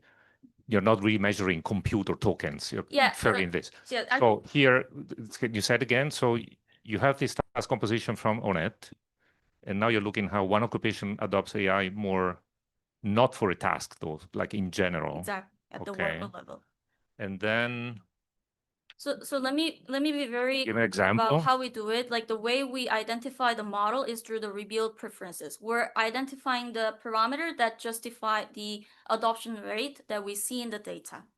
So if we have two occupations controlling out all of the worker demographic and characteristic part, if we see occupation that has, say, higher importance of communication task, and then if we see in the data they adopt AI more intensely, we're going to infer that AI should be really good at doing communication related tasks. But then we also already know the productivity of AI from the second step. For the remaining part will be now attributed to the user cost. So as long as we have enough variation in the composition of the task weights across occupation, we can infer the user cost of AI at the task level from the adoption decision. Okay. Yes. You said in the beginning that you're going to do much better in you get 60% right rather than 25. It's coming, yes. But it looks like it's very targeted. Is it like out of sample predict? I mean, of course. We have two things to say about that. I'm gonna tell you next slide. So it's designed to perform better.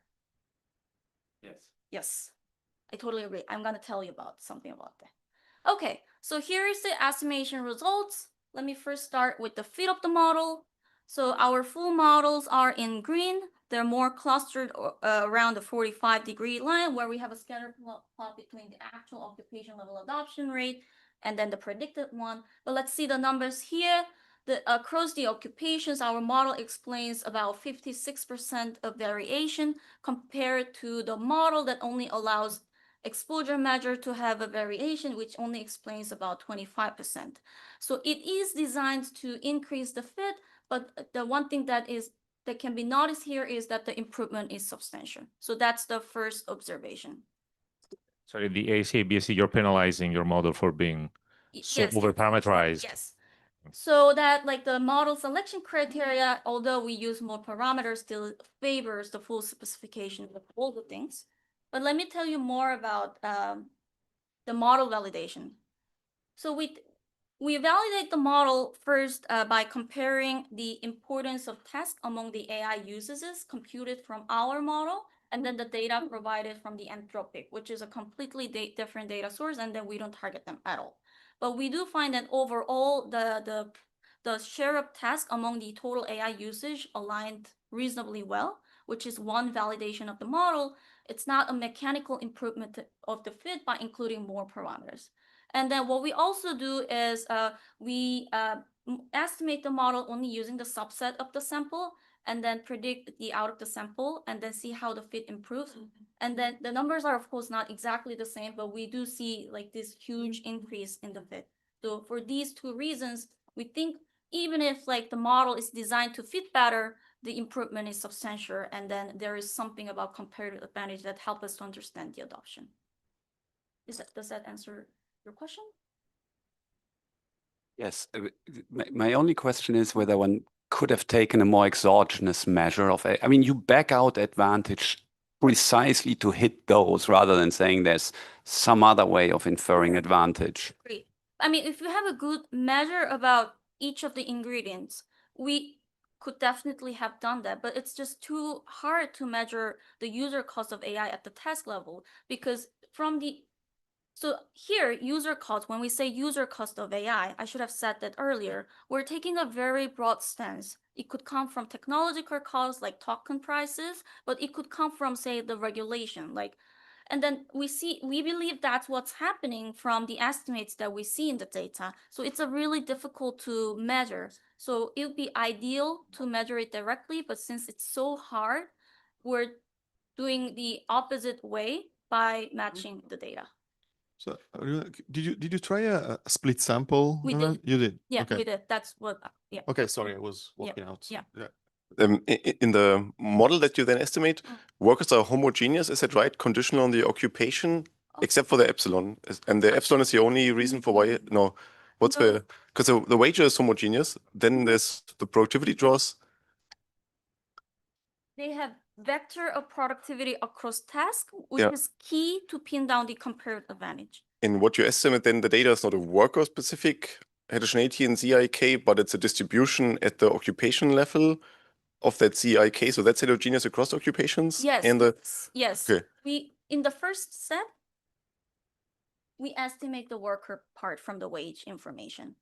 And then we know the worker part there, and then we estimate the remaining AI relevant terms using the AI moment. in the epsilon adoption cost is homogeneous across occupations. No, it This depends is on also as an O. So it depends on the worker characteristics like age or firm size, but it doesn't depend on the occupation per se. I need to highlight that here when we are estimating the model, we're not assuming there can be any occupation specific feature because then we're gonna fit the model perfectly, right? So we allow worker heterogeneity and then we allow AI to have different productivity and cost across tasks. That's all the heterogeneity we have. Okay, so we're explaining about 50%. What are the remaining variation factors? So as one exercise, we try to relate the occupation features, which is the part that is not modeled, with the prediction errors. So we collected the occupation level variables from the ONET and then correlated with the prediction errors, and we find that some of the variables are significant. One example is that for the occupation that has more time pressure, it seems like the people adopt AI more than predicted by the model. So which makes sense. And then this is the occupation specific features. So the model isn't designed to capture that. Okay, so let me show you the main estimation results. So here are the 9 tasks that we're using. Here are the AI productivity coming from exposure measure, the user cost that we have estimated, and then the mean worker factor. But what is important for the adoption in the end is this last column, which captures the degree of the comparative advantage of AI for each task. So the interesting here is that the AI productivity column isn't perfectly correlated with the last column. There are some rank reversers happening. Let me show you the example here. You can see that the information processing task has relatively high AI productivity, but the estimated user cost is so high so that in the end, the comparative advantage is rather weak. The other side of the example is this communicating and interacting task, which has modest AI productivity, but it has a very low AI user cost. So in the end, it has a strong comparative advantage. AI has a strong comparative advantage in the tasks. And then going back to the interpretation of RK, this is why we think like the RK is a difficult object to be measured. For example, like what's the reason like the performing task, information processing task of AI should be so costly? And then we believe that the reason this is so high is probably coming from the regulation constraints or some other non-technological reasons. But usually this RK is gigantic. It's huge. Mm-hmm. I mean, it's like factor of like 1,000. Mm-hmm. And then the wing is in the middle of the session. It's just happy. You in the middle of the session. It's the middle of the session. I thought it was done. But I would like to hear. Yeah.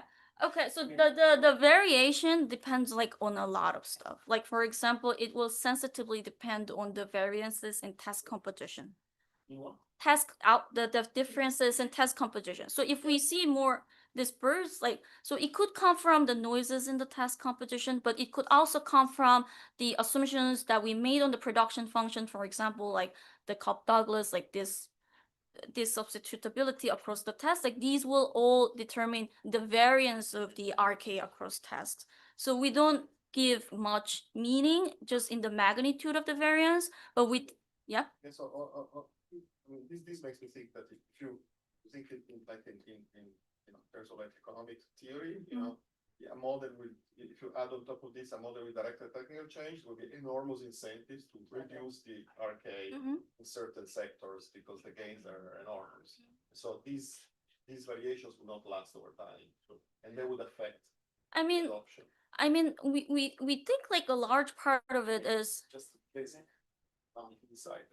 We think the large part of it is coming from non-technological stuff. So so that's why we think like in the future, like a lot of people will adopt AI.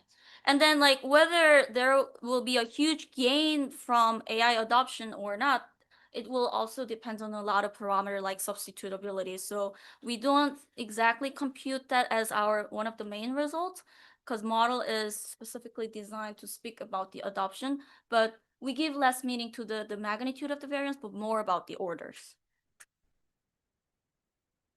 Okay. So first main results. Here is the scatter plot between the exposure measure and predicted adoption rate.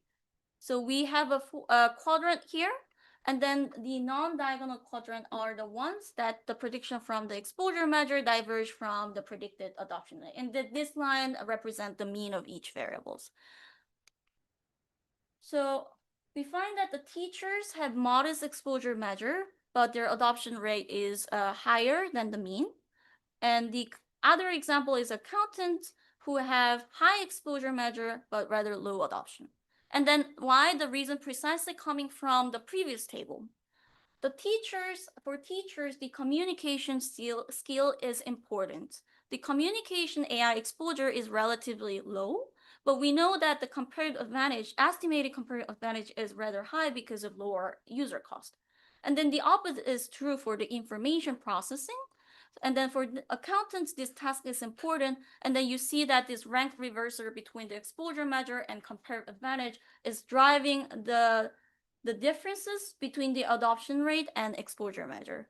And then the share of workers going into this non-diagonal part is about 30%. And then we find that this share is substantial. So if you only use exposure measure to understand the impact of AI, you're gonna give a lot misleading result for a significant share of workers. So that's one of the main takeaway from the model. And then this predicted adoption rate will be one of our main output, which gives the new comparative advantage based index that give more precise prediction about who will adopt AI. So now in the remaining 3 minutes, I want to talk about what will happen next. So there are huge uncertainties. So we're gonna do a very simple exercise that predicts the short run AI adoption. What we're gonna do is we're gonna fit in some of the growth rates of each component in the adoption decisions. We first calibrate the growth in the AI productivity from the Anthropic data, where they measure like how much the AI can save time for each task. I'm gonna impute the wage growth from the statistical office. And then for the remaining things, we're gonna have the common user cost growth rates common across tasks, and we're gonna have some shifters, overhead cost shifter decreasing over time. And then the way we calibrate the growth rate is exactly isomorphic to the way we do it for the estimation. We're gonna match the two types of movements, which is the overall AI adoption increase and the intensity increase coming from the real-time population survey in the US, but at the aggregate level, not at the occupation level. And we're gonna assume that the growth rates remain the same, and then we're gonna roll over to see what happens.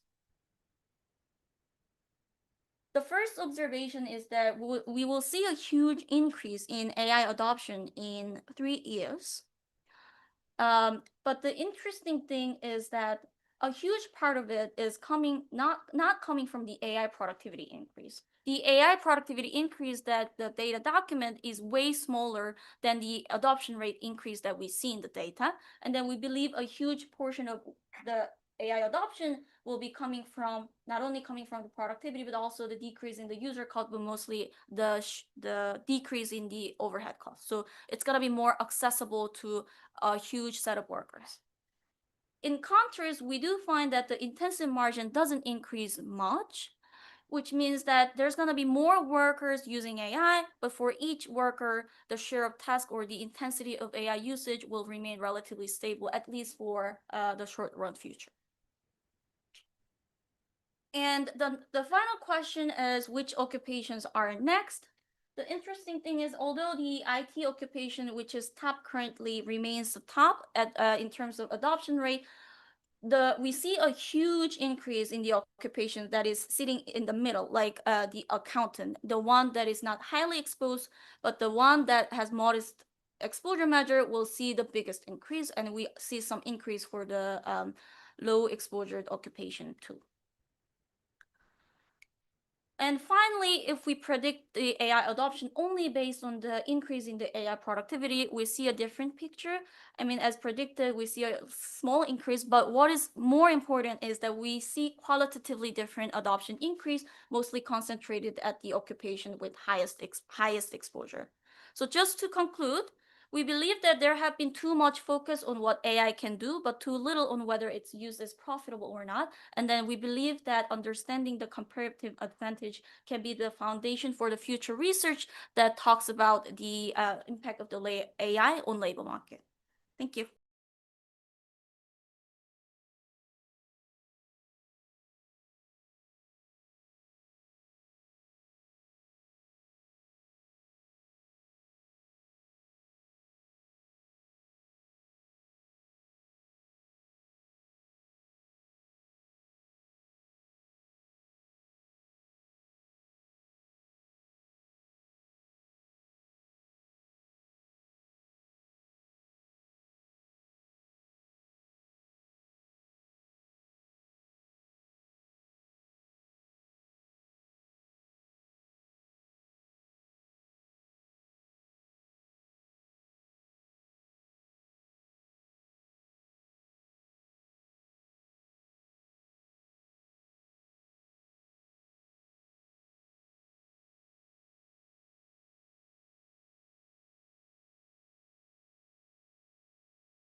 myself. Okay, Eric is not here, so start this. Okay. Hans, there you go. Thanks for putting us on the program. This is joint work with Pedro Brinca from Nova SPE, Per Kusel from Stockholm University, and Lawrence Malafree from Aalto University.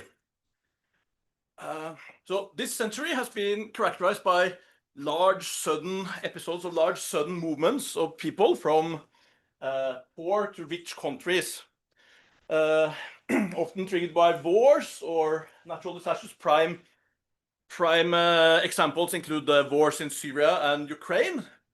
What are the impacts of large migration shocks on the host economy?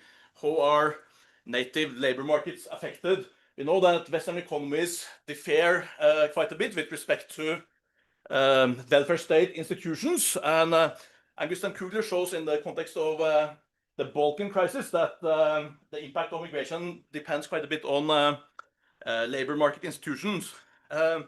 In this paper, we study immigration shocks in a three-state labor market matching model with WELT, and we show that wealth income effects are key for labor supply, and we also show that welfare state policies can matter a lot and can reverse some effects. For example, native employment may go from increasing to decreasing after a migration shock.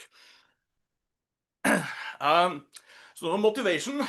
So it's a growing body of empirical literature in the US showing that if you get a large migration shock, then native employment does not fall. It may in fact increase. While evidence from European countries seem to be more mixed, and it seemed to be the case that in European countries with large welfare states, then native employment also falls in response to migration. As we argue that these patterns can be explained by income effects in a search model where agents hold wealth. And wealth is something that has so far been absent from economic models of immigration with frictional labor markets. So our main argument and mechanism. So a large mass of low-skilled immigrants arrive in an economy and with small welfare state and small frictions like the US economy. And they're going to have high and very inelastic labor force participation because these immigrants have few assets and they have little local human capital. Now, what's going to happen then is that this presence of many inelastic job seekers in an economy is going to spur firms to post more vacancies. And thus the probability of finding a job does not need to fall, but can increase, in fact, since there are more vacancies. At the same time, these immigrants are going to have some income effects on natives. One, if there's public goods or transfers that the immigrants will crowd out.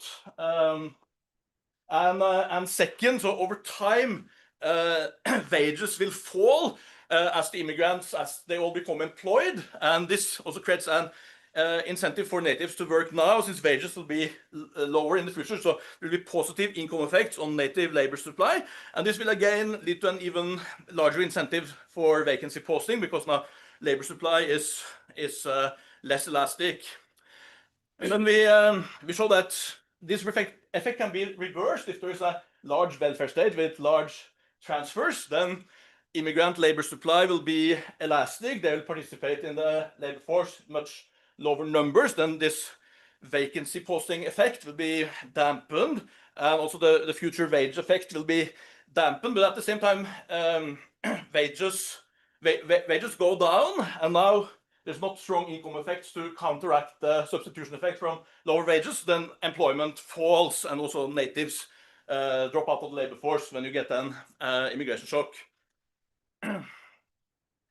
So this paper, what we do, first we document new empirical facts, so we expand on the growing literature showing the effects of immigration in the US. We show that LFP is much higher for immigrants than for natives. We show that for native low-skilled employment increases in response to low-skilled immigration, and native low-skilled unemployment falls and participation increases in response to immigration. We show that market tightness for low-skilled labor goes up. We try to build a very simple static model to illustrate the main mechanism. It's a two-sector, three-state labor market search model with assets, but it's a static model. Then we show that for reasonable calibration, we can get exactly over main mechanisms. Immigrants work more, firms post more vacancies, but immigration crowds out a transfer. Natives respond also by working more. So then we build a rich quantitative framework that also has two sectors and three-state labor market search. But here we expand with life cycle. We have then asset accumulation and learning by doing. Human capital, this will be another factor that can make labor supply even more inelastic, that you have human capital accumulation, high returns for those that start with little human capital. And then we shock the economy with an inflow of unskilled, wealth-poor immigrants aged 20 to 40, equal to 1% of the native population. And we see the impact on the economy and the labor market. So what we find is that this framework can well account for over-stylized facts. Immigrants participate a lot more than natives in the labor market. Wealth and human capital effects are central for that. Then in the low friction US economy with small transfers, see that native employment rises, unemployment falls, high immigrant participation leads to more vacancies and a higher job finding rate. And then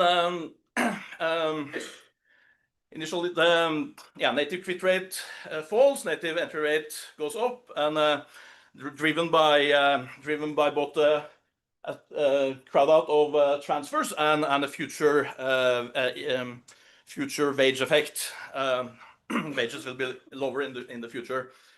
Then we find that we take the same economy, but we just replace the US fiscal institutions with Danish institutions. Denmark have one of the largest welfare states in the world. Put in Danish taxes, and we redistribute all the extra revenue we get relative to the US from increasing the taxes. Then we find that we can get the opposite, that now immigration shock leads to a quite large fall in native employment, because now the income effect, like immigrants also have elastic labor supply. They don't participate as much in the labor force anymore, and if they get a job, they may be likely to quit. So then firms don't post as many more vacancies, and there's not so much of this income effects to counteract the effect of falling wages, and then natives just work less because wages go down, and there's not strong income effects that counteract that mechanism. Quick question. So the smoking gun would be to show that the vacancy, the tightness goes up precisely in the markets where these people are coming in. Yes. As opposed to vacancies for skilled workers who complement unskilled, Yeah. So, I mean, at least we don't have occupation, but we have industry. I mean, like us, they have by occupation. So it's still possible the tightness goes up in the aggregate. The natives unskilled are hurt. Yes. Yes. So that's in our empirical section, we try exactly to look at the tightness for low-skilled labor in response to low-skilled immigration. But you are right. So the aggregate effect may tend to be stronger because this low-skilled, we have two sectors. We have high-skilled and low-skilled, and for high-skilled, then this will be very brief on this sector. So there's a large literature related to this, but so say that there is a literature that documents empirically what happens in the US when there's immigration, and there's literatures that build models to try to explain that, but these models so far not have income effects. Income, on the other hand, there's a growing empirical literature showing that wealth and liquidity is very important for labor supply. So that's what we bring to this literature is income effects. I missed one ingredient. So if it's a constant return standard DMP world, a larger labor force wouldn't change theta, labor market tightness. Is it like an endogenous job search effort? Because the pure participation margin, I think, would just increase the unemployed. Yeah, that's right. But yeah, there'll be search and the stronger search effort. So not just participation. Got it. Thanks. Sounds pretty. Yeah, okay. The point of this slide is just to show that immigrants they are less skilled than natives. That's in the data. We use all of the empirical analysis uses CPS monthly data. And so you look at just labor force participation of all immigrants, then low-skilled immigrants tend to participate more, in particular men, but also overall it's the later years. So the lower-skilled migrants have higher labor force participation. These are all migrants. We try to show that for low-skilled. Just go slow down on that. Just tell us what you want to take away. Yeah, I just want to take away that low-skilled. There's the gap. What I have on here is the gap between immigrants and native labor force participation. So just want to show that low-skilled immigrants, less than high school, they participate more in the labor force than natives. But these are for all immigrants. So on the next slide, I also have them.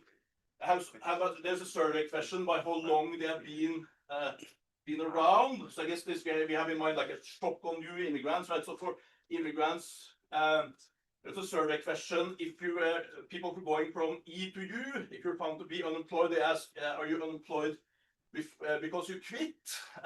So for these new guys here, they will be less than 20% as likely to have quit their job as natives. They're much lower quit rates. So we just take that as piece of evidence. So this is a ratio of zeros. I mean, the number of quits in the CPS is tiny. Yes. So this is just the ratio between immigrant quits and native quits. It's like a difference of zero. Yeah. So there. I don't know how you get the number. I mean, the number for average is like 0.1, 0.2% per month. And this is a ratio or difference. Sorry. Yes. The ratio. So okay. In immigrant quit rate and native quit rate, so immigrants are less than 20% as likely to quit as natives. Yeah, but nobody quit. I mean, that's. Not in this question, because here's just E to U, but if we don't have the same question, unfortunately, we also would like to have it for E to N, right? So there are quits, but they yeah. Are we talking about, just in terms of data on the slide before, are we talking about migrants that are allowed to work? Are they all allowed to work? Kind of what's happening with the labor market for these people? Yeah, so I'm assuming that the people that have answered these questions. No, this one makes sense, right? If you go back to the slide. Yeah. What can all the migrants work? What? Yeah. I have to check with my paper, but I think yeah, I would assume that these are kind of registered people that are taking this. I don't know if it's like filling out a survey. They're filling out a survey. But yeah. I'm assuming that you wouldn't be filling maybe. But is there evidence? Surveys if you're not allowed to work, but yeah. So But in Europe, for example, you might well be a legal immigrant and you're not allowed to work, right? You are still waiting for approval, blah, blah, blah. There are years that you sit around waiting for stuff. And Is there? Yeah. Okay. Are all these people allowed to? Yeah. Yeah. Should take note of that.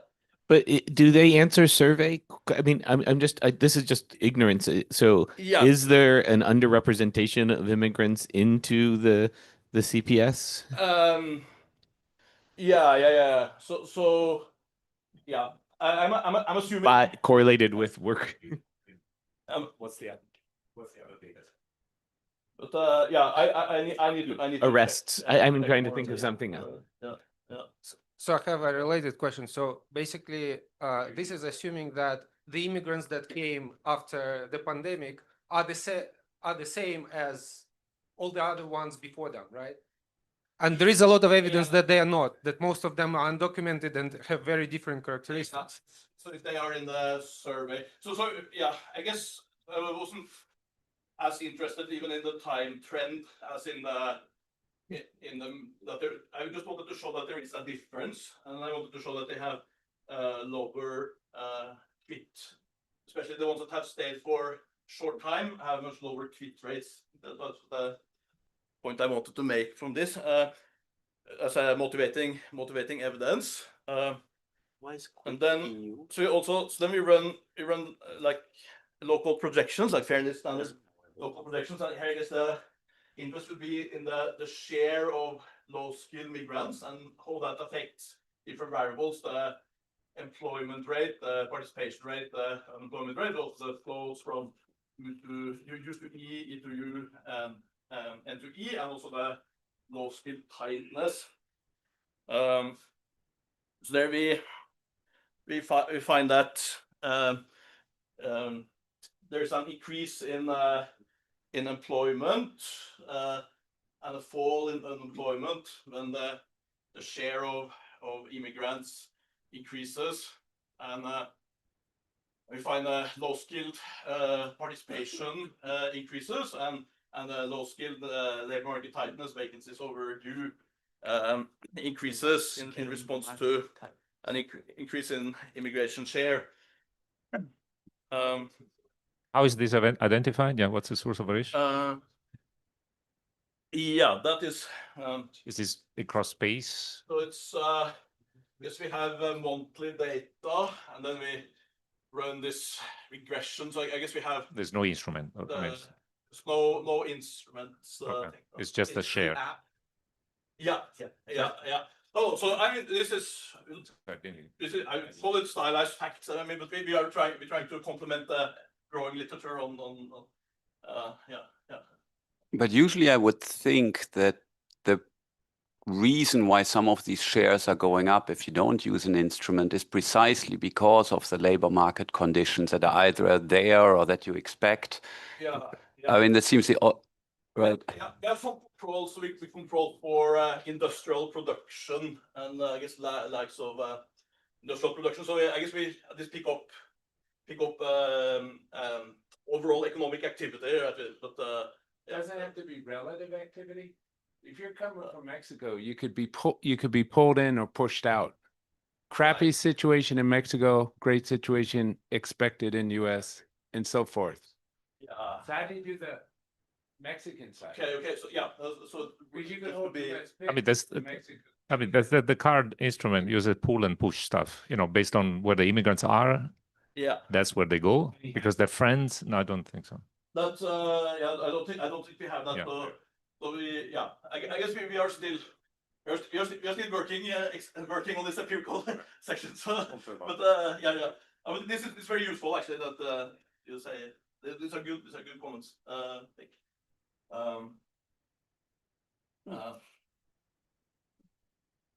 So that's over style. Let's call this the stylized facts, and also that N to E increases, U to E, unemployment to employment, and E to U, employment to unemployment, falls. That's kind of the flows that these flows that lead the employment rate to increase. Decrease. Yeah, employment increase and unemployment decrease. But this is what you get with the demand shock. I mean, right? Yeah. So each of the flows kind of support the movement of the stocks. Yeah. That's That's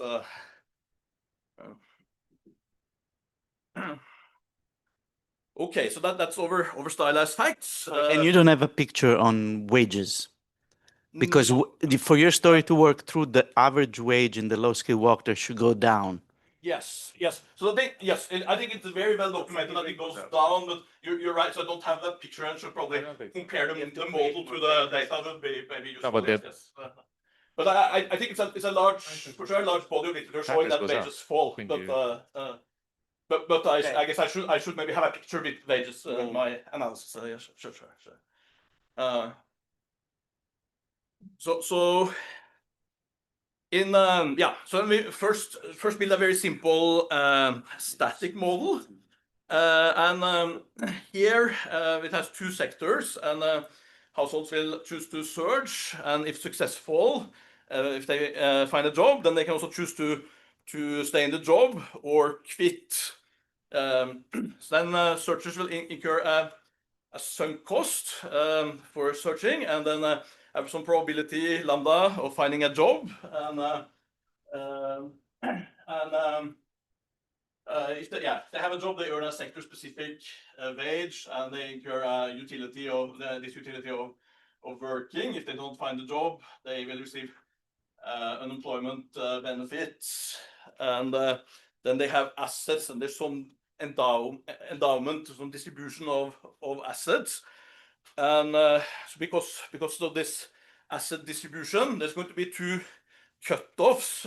One, if you're too rich, you will not search. If you have too many assets, because there is search effort, you just choose to not search. And then there's another cut-off where you may be a person that would like to search, but you hope to just get the unemployment benefit. That'll make you better off. And then if you actually find a job, you still don't accept it. So you're kind of an insincere searcher. So that will be another cutoff, and then there's a cutoff where you both search and you take the job if you get it. So I guess you could get similar results or stronger results if the immigrants can't access the UI system, then they're except that I don't understand how you do the wages, but I guess it'll appear. Yes. Okay. So I guess I have the way. I'll tell you. Actually, so that would be also even in the big model. That's going to be a little bit cheap, right? Because the search and matching model, but since we bring assets, well, typically this would be a complication, right? Since if there was a bargaining, the wages would depend on assets. So we assume that they share the cutoff in a fixed, they share the surplus in a fixed proportion. That's Independent of, they share the surplus. So there is not you said a sector wage that is for independent of your immigration status. Yes. So independent of the asset. Yes, exactly. So the wage will be independent of the assets, and that is that is kind of a shortcut that we take in this model. There is and the wage is exogenous. Or what? No. So the wages will and we assume immigrants are low skilled, so it's like only low skilled immigration. So that will lead to lower low skilled wages and higher high skilled wages. So wages are going down due to immigration. Now my question is, if I see your assets, then the asset shows up in the wage. If I don't see your asset, then we're in the world of asymmetric information bargaining. But I see your immigrant status. No, you don't see that either. So we assume that you do. immigrants are perfect. I mean, you do, and you know they're poor. And you don't see their assets. So the wage doesn't depend on assets as it would if we had. But it may still depend through the outcome of bargaining. Exactly. We don't do bargaining. We assume a fixed sharing of the. According to a sharing rule, they share the surplus of the match. The firm and the worker. So the surplus varies with age. The surplus will differ on so in the big model there will be a rich set of state variables that will determine productivity. So surplus will be very heterogeneous, but it will be split between the firm and the worker in a fixed proportion. That's all. It sounds like observing the asset. I think that's what no, I mean. because they don't bargain. They don't bargain. So Can I ask a question on the previous slide? On the previous slide, you mentioned that there are all these people who might enter the search pool to get UI, but they will generate wasteful encounters because they say no to the job offers. So if you had a version which would have struck me as more realistic, where I can register for UI, but I never search, hence there are no wasteful encounters, then I think we would be in a world where it's neutral, whether they are more, with constant returns, more active searchers. So there's a congestion that's implied by the natives. That's built into the assumption that are indeed. No, I think it's right. It's non-neutral for that reason. You're hiring poor people desperate to work and they get a lower wage. I think the A's make me accept the job, but the reason for why the natives participate and sometimes say no is because they just register for UI, and the immigrants don't do that, I guess. Immigrants will be they will be in the group. Okay, so let's see here on this figure. So I'll try to summarize the whole model with just one figure actually. There's going to be people. So here's what you can be employed. If you're employed, you get a wage plus your assets plus a lump sum transfer. This lump sum transfer will be it's in per capita terms. So as immigrants come, it will become smaller. Then you have unemployed people. Let's see. That are they will receive a unemployment benefit, assets, and this transfer. And then inactive people that just consume their assets and their transfer. And then oops. What do we do? She's got it. Okay. Okay. So there's this mass of people here, and they have little assets, so they will be both searching for a job and accepting the job if they get it. They will go to either employed or unemployed. Due to labor market frictions, they have job finding probability, and if they don't find a job, they'll be unemployed. Then you have these people here.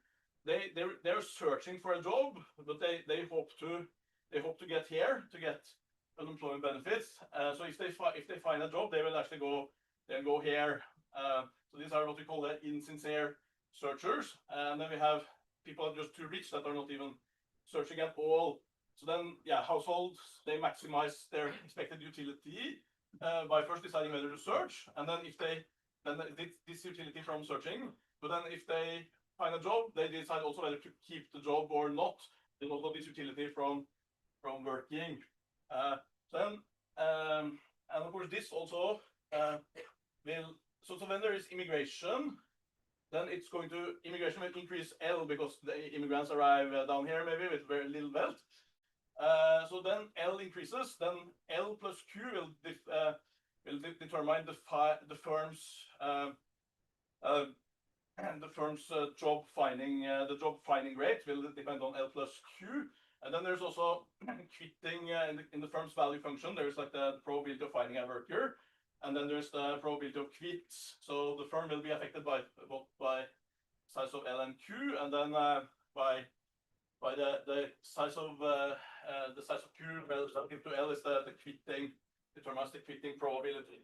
So that turns out that when the immigrants start crowding out this transfer, then this cutoffs move upwards, but Q then tends to decrease. We get less of these insincere searchers. So then the firm since both there's more chance of finding a worker and less chance of the worker quitting, then the firm will respond by posting more vacancies, and the more vacancies then feeds back into the probability of finding a job.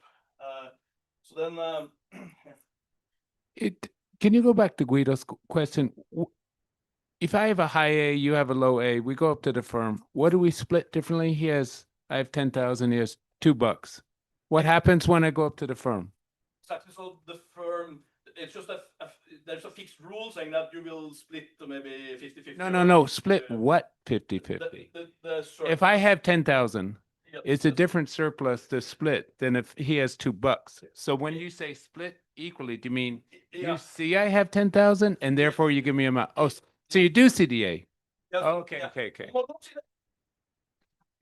How can you differentially split something based on our A's if you don't see the A's? Hires the worker, produce an output, and get a surplus. That surplus is split between the worker and the firm.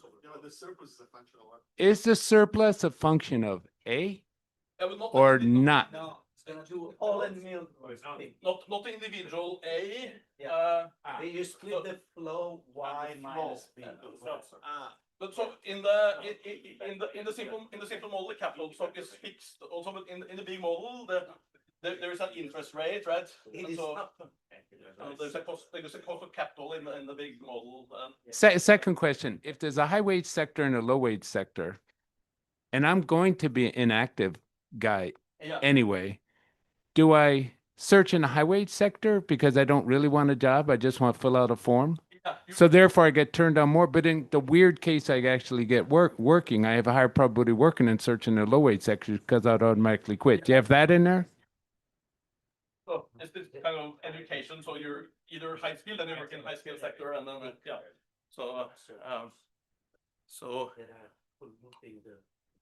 So in this simple model then, Can I interrupt one more time? I thought I heard at the beginning that something moves through wages, yes. but it sounds here as if the wages don't move. So I'm not sure I get it. It goes down, but so that's one additional effect that we have in the big model. So here wages go down, and this will by itself lead people to be less interested in work if it was not for income effects and higher probability of And finding a how job. are the wages going down? I didn't see it yet, so I'm trying to understand from the conversation that we had what the wages are doing. If it's the same production function, yes, I'll have the production function in the big model. I have the production. So No, what we're missing is the wage equation. It's Yeah, the only thing. yeah. So we are conjecturing WS is fraction of whatever marginal product plus a fraction of outside option of the worker independent of age. But if that's the case, then wages don't move as I throw in more immigrants. Oh no. Appendix. Exactly. So there is the firm will get there's a price of the Revenue. price of the product, and then times whatever is produced, and how much is produced will depend on some of the state variables. But this is a big model, and not in the but so there is a revenue. So the and it's model big- really works. The basic model works through these fake job searchers. As immigrants lower the fraction of fake job searchers, that increases the return to post a vacancy, drives the tightness up. Is that so? In the simple model, in Yeah. the big model, it's more complex, because then actually you have to you need to have held a job for a period before you get The locals, there's more fake local workers. Yeah. And then they're coming up Immigrants come in, and they they're don't do clean. They're fraud. clean. They don't do that fake Yeah. stuff. Oh yeah, that's I'm sure that's right in the press all the time that they're cleaning up the job market by being more honest about everything. Okay, that's right. In the model. Yeah. So that's well, I was going to say the so there's an additional. So here is just static model. In the big model, then the wage will gradually fall over time. So that matters, because as more and more immigrants become employed, then wages keep going down in the future. So that's why in the short run, natives have an additional incentive to work in the big model. Can we do another double check? If I set the Q area to 0, then immigration is neutral, as Ben was suggesting. But not neutral, because you don't have insincere searches, but it still matters for the probability of finding a job, and it will still crowd out the transfer. But it could okay. Yeah. So this could very well be 0, and of course, I guess we need to work more on this model, like how general this. But in general, I think it will depend a lot on parameters like the size of this queue, and of course, Sorry to hammer the same point. Thank you very much for the clarification. But in reality, I think you can detach unemployment insurance eligibility from active job search that would entail these wasteful encounters, I guess. Yeah. So if you had insincere UI receipt but no search, then I guess the result would go away, and thank you very much. Yeah. So just some of the simple model. Then we have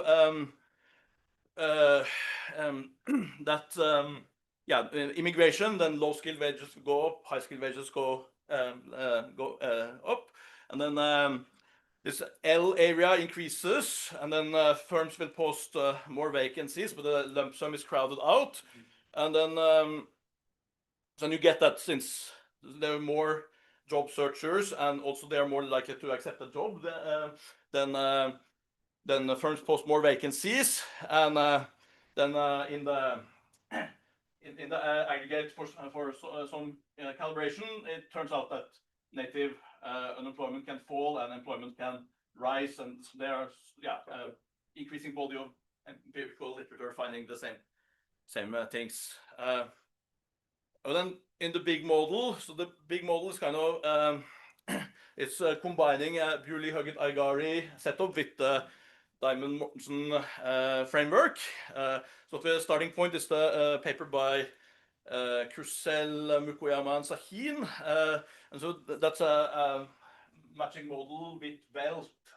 So then to that model we add like a third labor state, so labor force participation. We add human capital, learning by doing, and a life cycle, OLG setup, and we add more sophisticated fiscal structures like taxes and benefits and so on.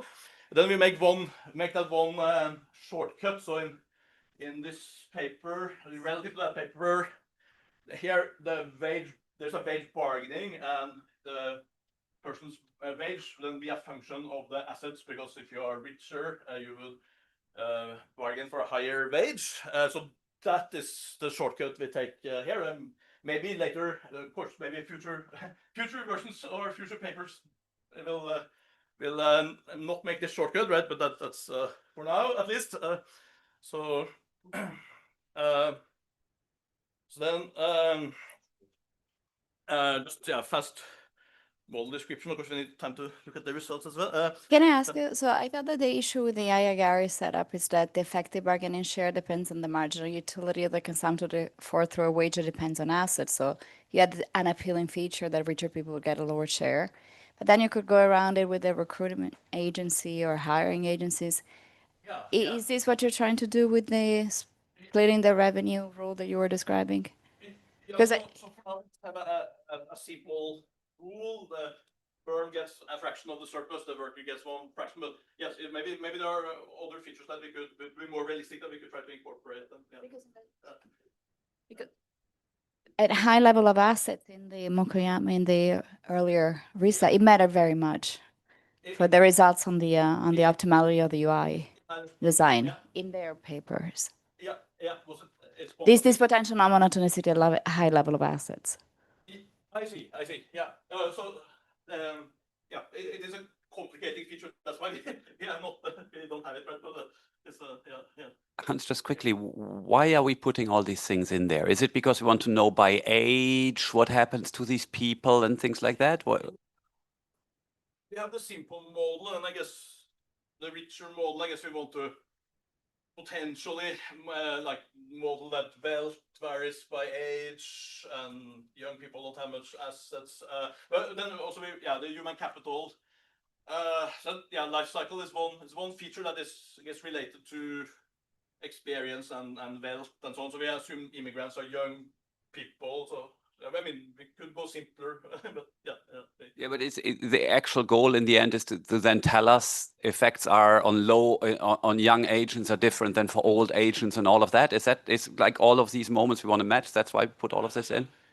Yeah. We assume that immigrants are a certain age. They have some time left in the labor market. The immigrants are 20 to 40 years old, and I guess we model the retirement and social security and so on. But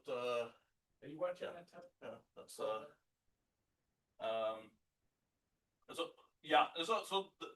maybe we should simplify some. Let's say So So this so how do you deal with population dynamics? So I mean, you have more people. Yeah. There is more labor to produce stuff, right? Exactly. But then there are more consumers because they are going to buy stuff as well. So that margin should expand as well. Yeah. So that's right. So there's just now more low-skilled people, and they are just sticking around, and this production economy, so they consume, work, and save. One additional % of people that has arrived in the economy. Yeah, that's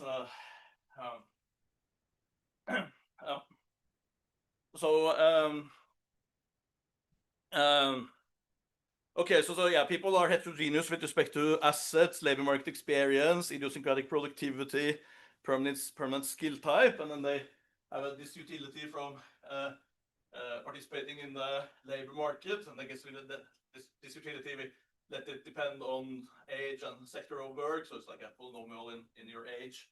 So we can match life cycle profiles, so participation, things like that. And then okay.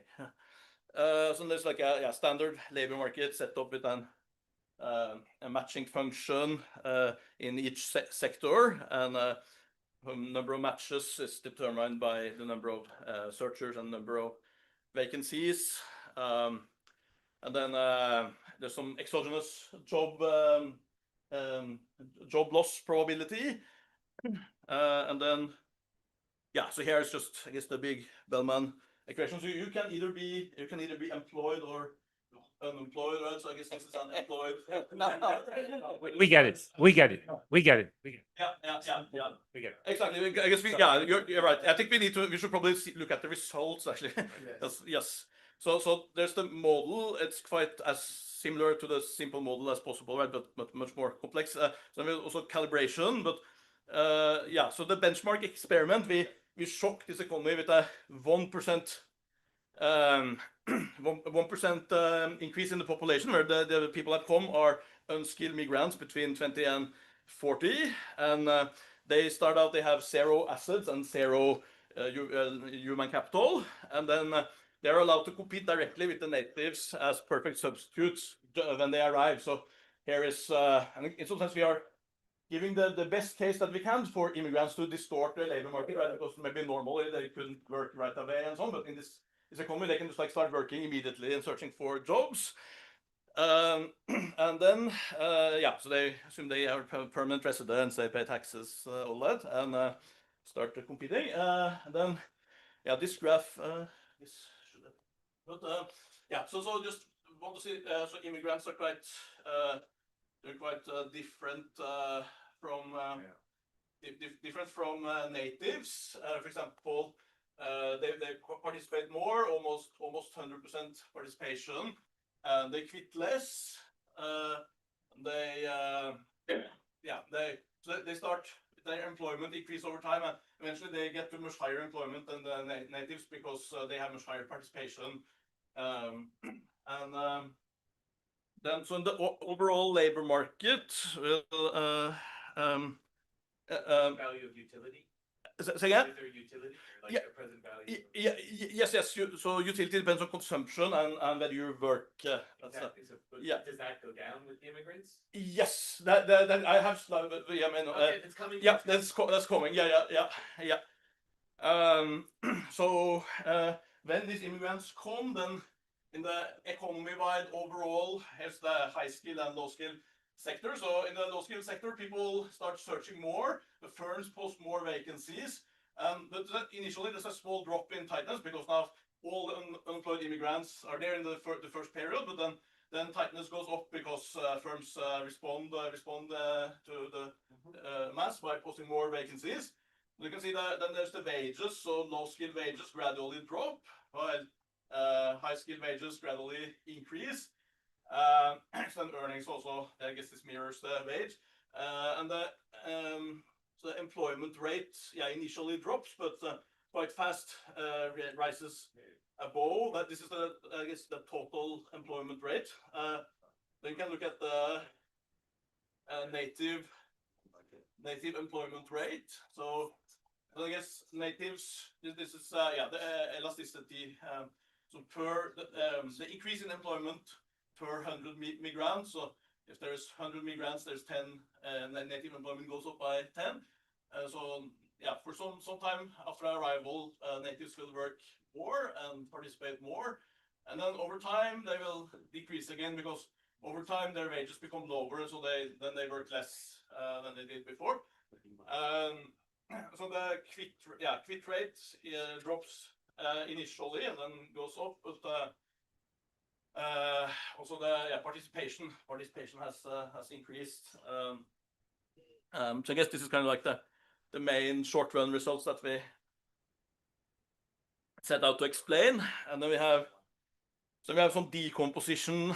Okay, now take care. So in these graphs there are kind of so you said you have human capital in there, right? Yes. So we'd expect some of these things to propagate a bit longer. So when employment goes up, human capital accumulates. Then if you go back one slide, it looks like employment participation, and earnings. Yeah. But then they go negative. But once I are better, that should propagate things further. I don't see that, but yes, maybe it's just a scale. Anyway.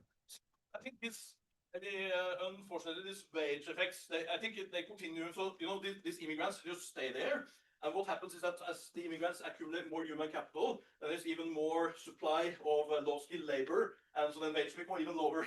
In the Well, but future. more vacancies too. More. Wages per unit human capital, or it's the way you've seen the Yeah. data which is per hour. So earnings is there. Yeah, in the model is per efficiency unit of labor, right? So as the immigrants. When you talk earnings. about wages, it's per efficiency units. Yeah.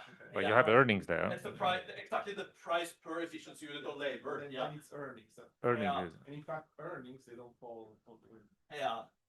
earnings. So, okay, so I'll talk. So there are, I say that there are three positive effects on native employment and one negative. So the positive effects will be a pure income effect from lump sum congestion, a future income effect from falling wages, and then the increase in job finding probability due to more vacancies, while the negative effect is the effect of falling wages. And so in the short run, then the three positive effects can dominate the effect of falling wages, and you can get an increase in native employment.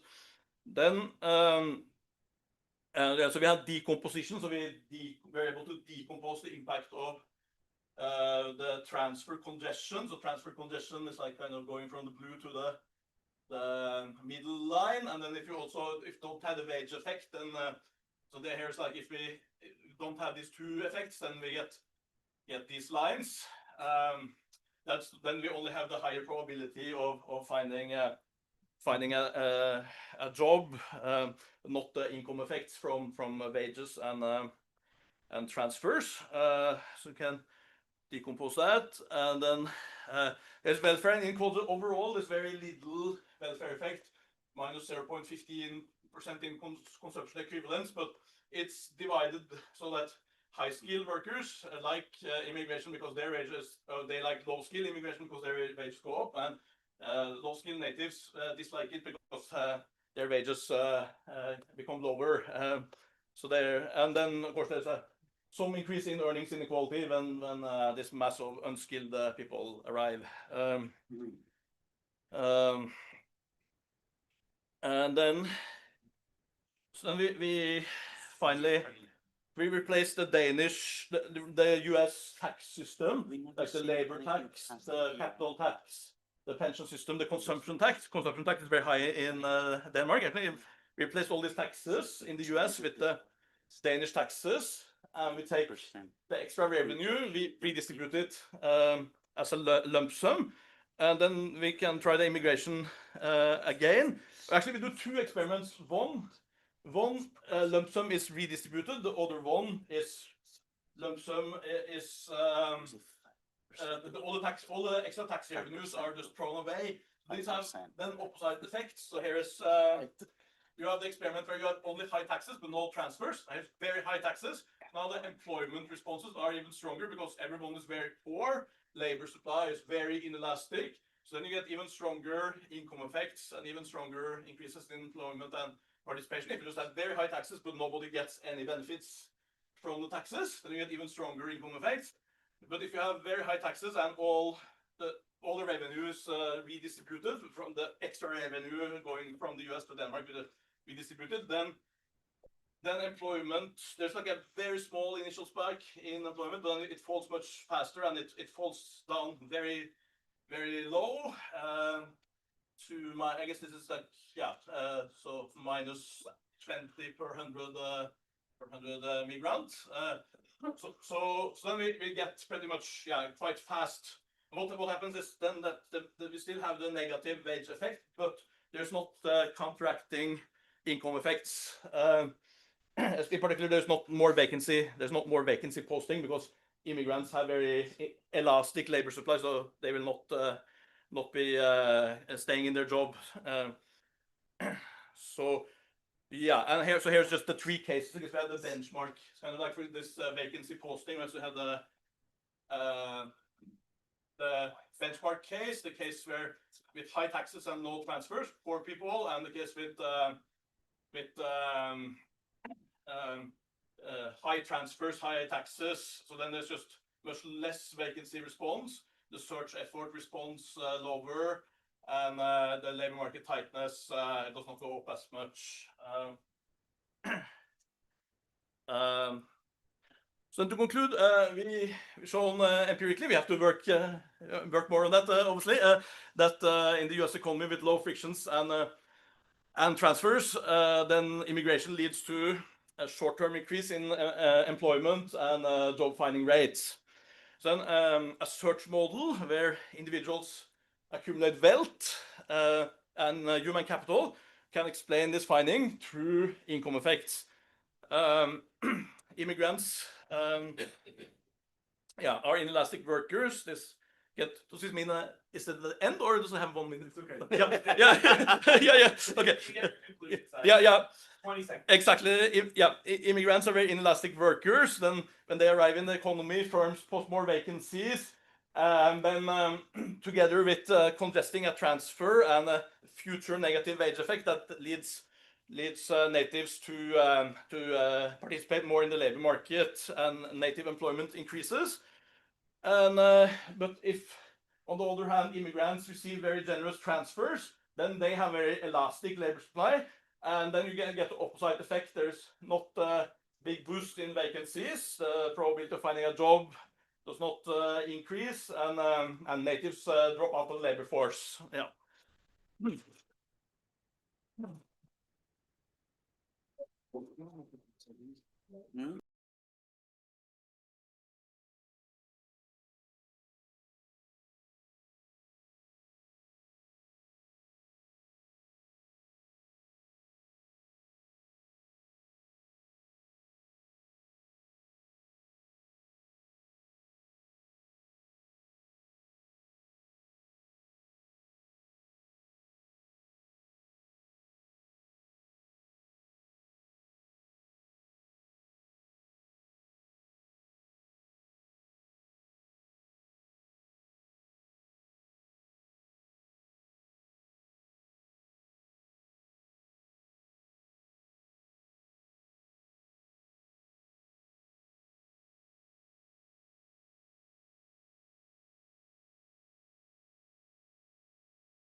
You and I, I'll make sure it's not bullshit. I'll make sure you're careful into the internet. We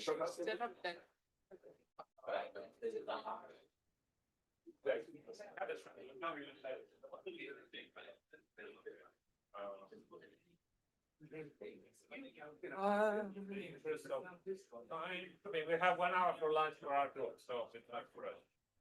These guys have flights to catch, so let's get started. Which guys? The leisure guys. Okay. All right. So thanks for having our paper on the program. So this is joint work with Serdar, who's here with us at the audience, and the standard Fed disclaimers apply.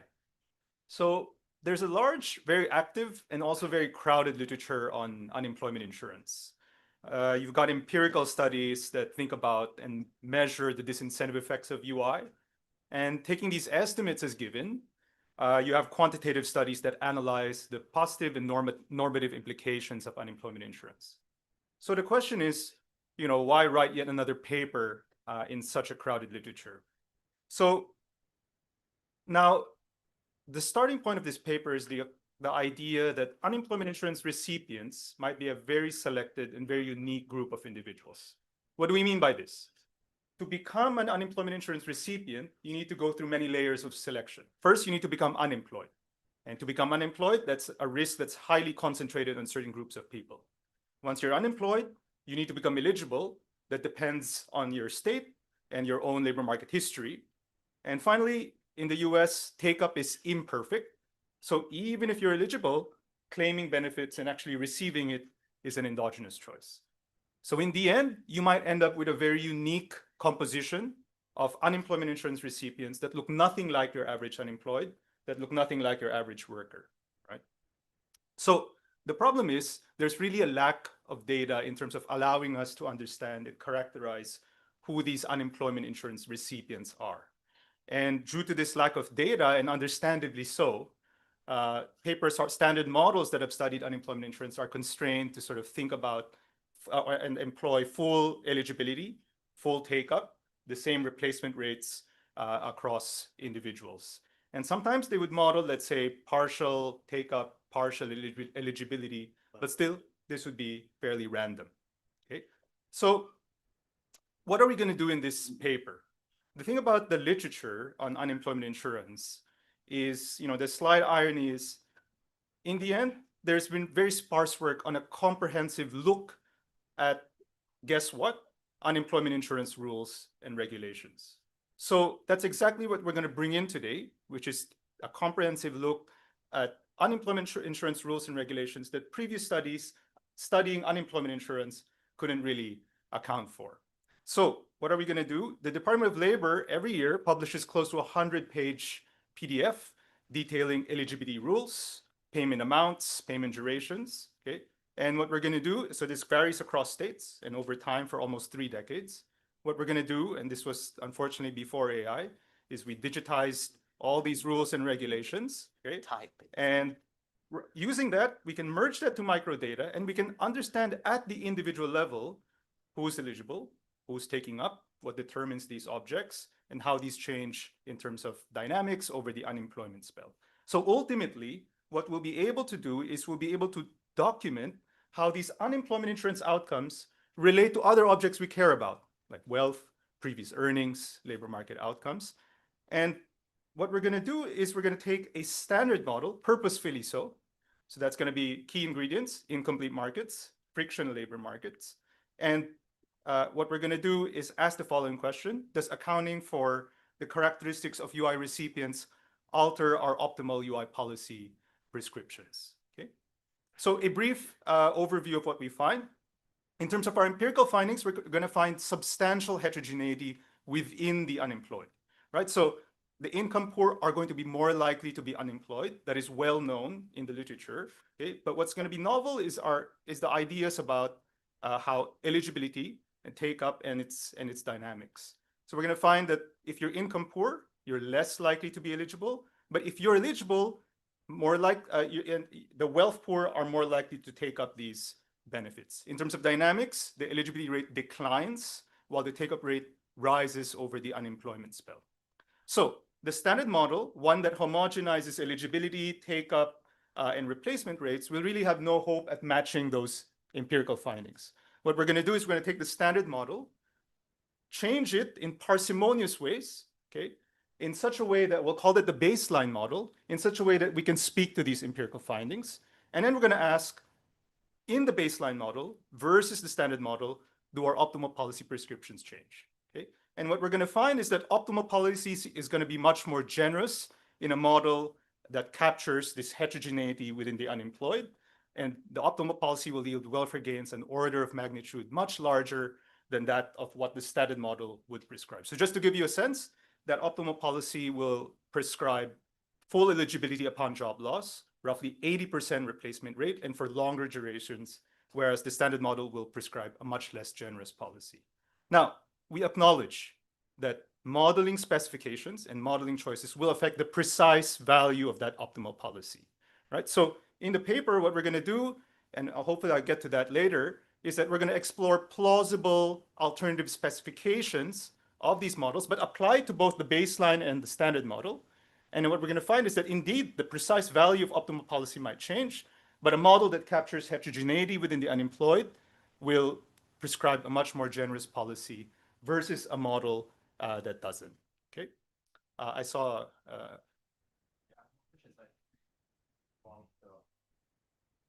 You also talk about the effect on unemployment duration once you change this policy? Oh, definitely. So I'll definitely talk. So at the core of it, it's going to be insurance benefits versus its incentive costs, which will influence these durations.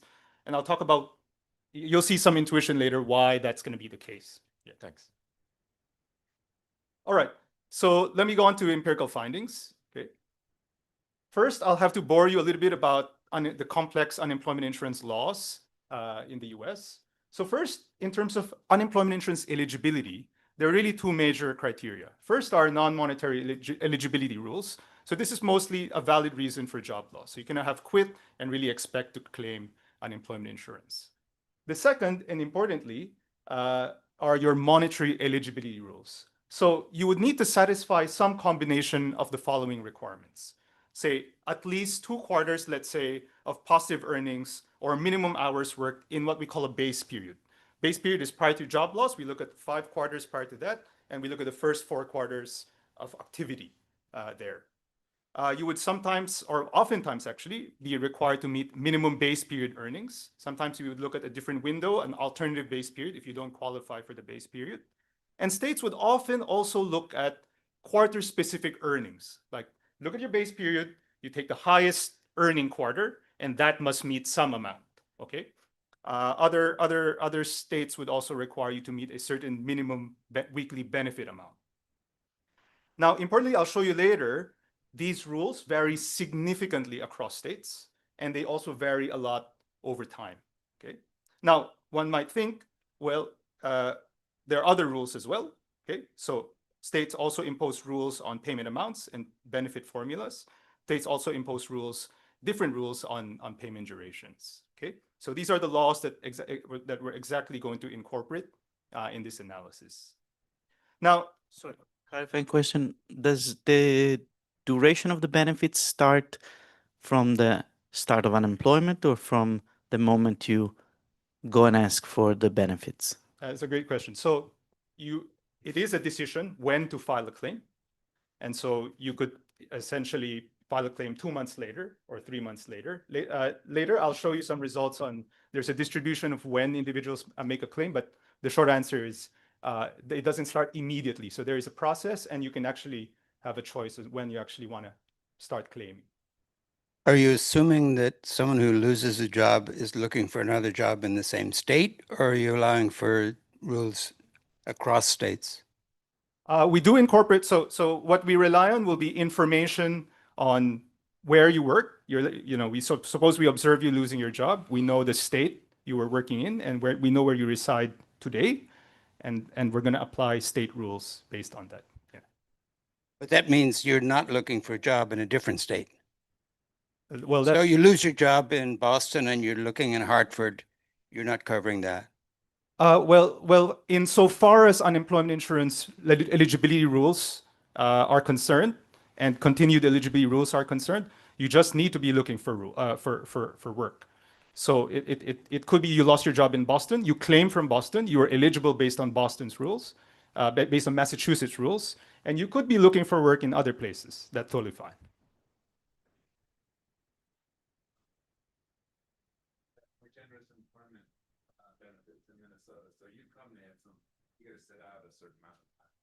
Oh, yeah. I mean, so there's that question of whether people search, move to different states to chase more generous benefits. That's unlikely because you need to meet that state's rules, and so there is some barrier to that.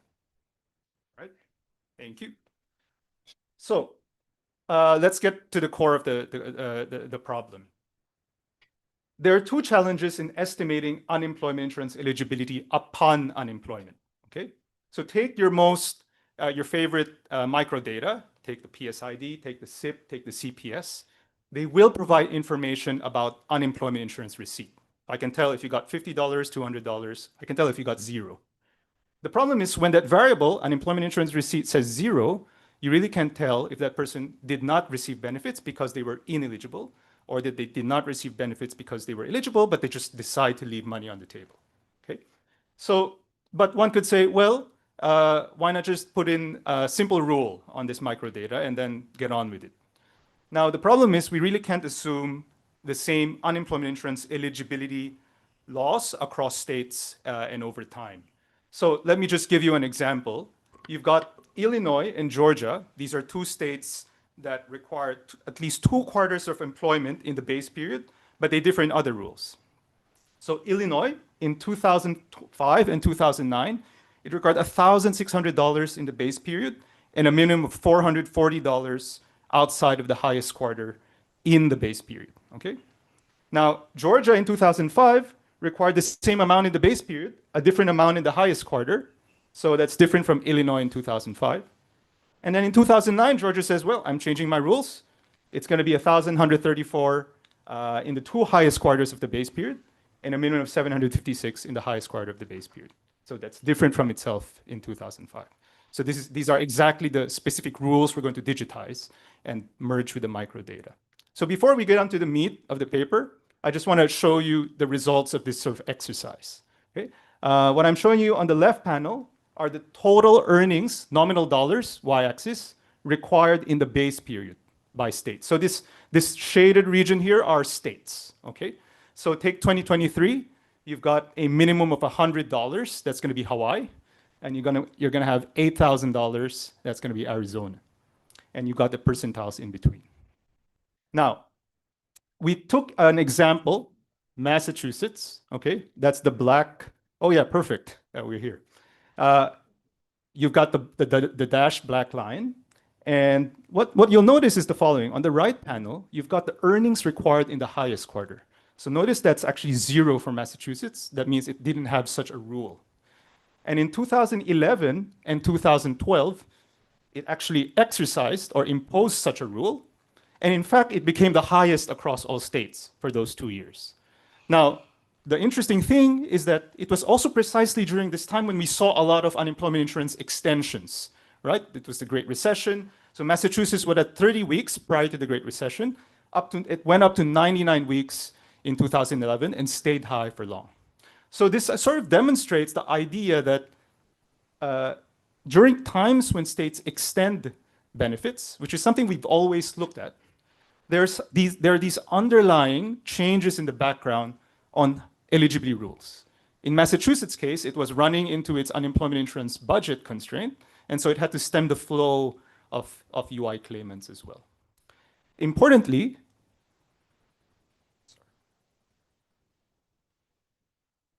we generalize this, so we correlate state-level extensions in unemployment insurance benefits and changes in benefit earnings requirements in the base period, and we actually find a very high correlation of 0.43. That is to say that oftentimes when states extend these benefit durations, it comes along with tinkering with these eligibility rules as well. So we conjecture that measuring unemployment insurance responses based solely on unemployment insurance duration changes can be misleading if these things that are happening in the background amplify or dampen these responses. Now, finally, we actually prepared our data set in a format that's in the spirit of the NBER TaxSim. And so basically you input your information, your labor market history, your reason for job loss, the state you live in, and it actually yields, let's say, your eligibility, what replacement rate you're supposed to expect. And this will be made available online. So the paper is in itself undergoing a search process. And so once it finds a home, then hopefully we're also going to be able to publish this. And the idea here is we hope this data set can actually help researchers who are thinking about these microeconometric studies on measuring the effects of unemployment insurance, as well as the broader literature on taxes and transfers. Kurt, there used to be the only paper that is similar to this, but you'll tell me the difference. Kurt Mittman did a paper with the details of the unemployment insurance in the US, how it goes up and down, but that was much more aggregated than yours. Right. So there's actually been quite a lot of work previously. There's been previous early work. I think I can show you a bit of that. There's been a bit of early work actually that think about these unemployment insurance rules. So let me give you an example. For example, you have even back to the 90s, you have, let's say, Blank & Card. They estimate these eligibility rates and take-up rates. But the difference is they take the CPS, for example. You have annual earnings, and then they assume that those annual earnings are what would qualify for the base period. So there are many assumptions underlying that. And you miss, especially when you're now looking at the micro level and you want to correlate that with individual outcomes, then that, you miss quite a lot. And the assumption there is that the base period somehow coincides with the year's earnings and the timing of your job loss. In the state level database by Andy Müller, Imi Nakamura, John Steinson, I guess that's just durations, or? Right. They actually, I think what they look at are these kind of triggered extensions. Yeah. So those are around durations. That's also very interesting work on states kind of opt in or opt out of these duration rules. Yeah. And underlying that is not a panel data set of the rich rules that you have in order to, I see. Thanks. All right. Oh, yes.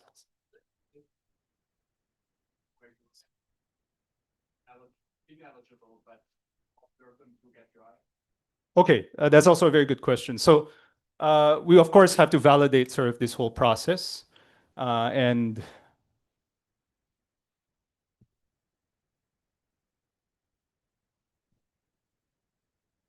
maybe I'll just run through it first because it's a button here. But I want to get through this first. So we do check, for example, so the first check is we can look at our microdata, compare to the Department of Labor continued claims, and see if we actually kind of get close to the aggregate over a long span of time, and we do. The second one is exactly what you said. So that's one kind of validation check, that we check that a very, very small fraction, negligible fraction, where we sort of assign them as ineligible, and then they say, oh, they've claimed benefits, right? So that's exactly what you're getting at. And we also sort of, one sanity check we also did was we also looked at, let's say, different panels of the SIP. You've captured the Great Recession there, and you can see take-up going to be higher, and eligibility also going to be much longer along the duration of unemployment. So those are the checks we've kind of done. All right. So that's this. Now let's get back to our original goal.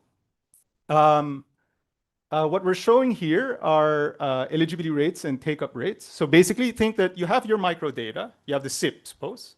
You have the moment of job loss, you have the time of job loss, you know where the person resides, you know the reason for job loss, you have labor market histories of this individual. We merge in these rules, and then as Lucas mentioned, so that's kind of the exercise. We have our rules, and we can determine your eligibility based on that. Okay, and then we also observe your unemployment insurance receipt, right? And so we can tell if you took up benefits or not.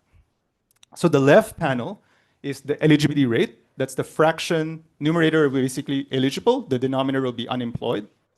The take-up rate is the numerator is those who take up. The denominator is those who are eligible. Okay.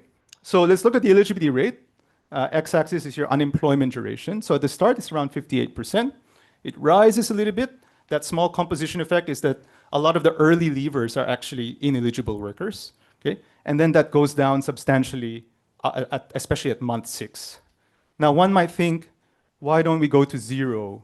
You know, after, you know, why doesn't it go down to 0 and it sort of goes to 40% at month 9?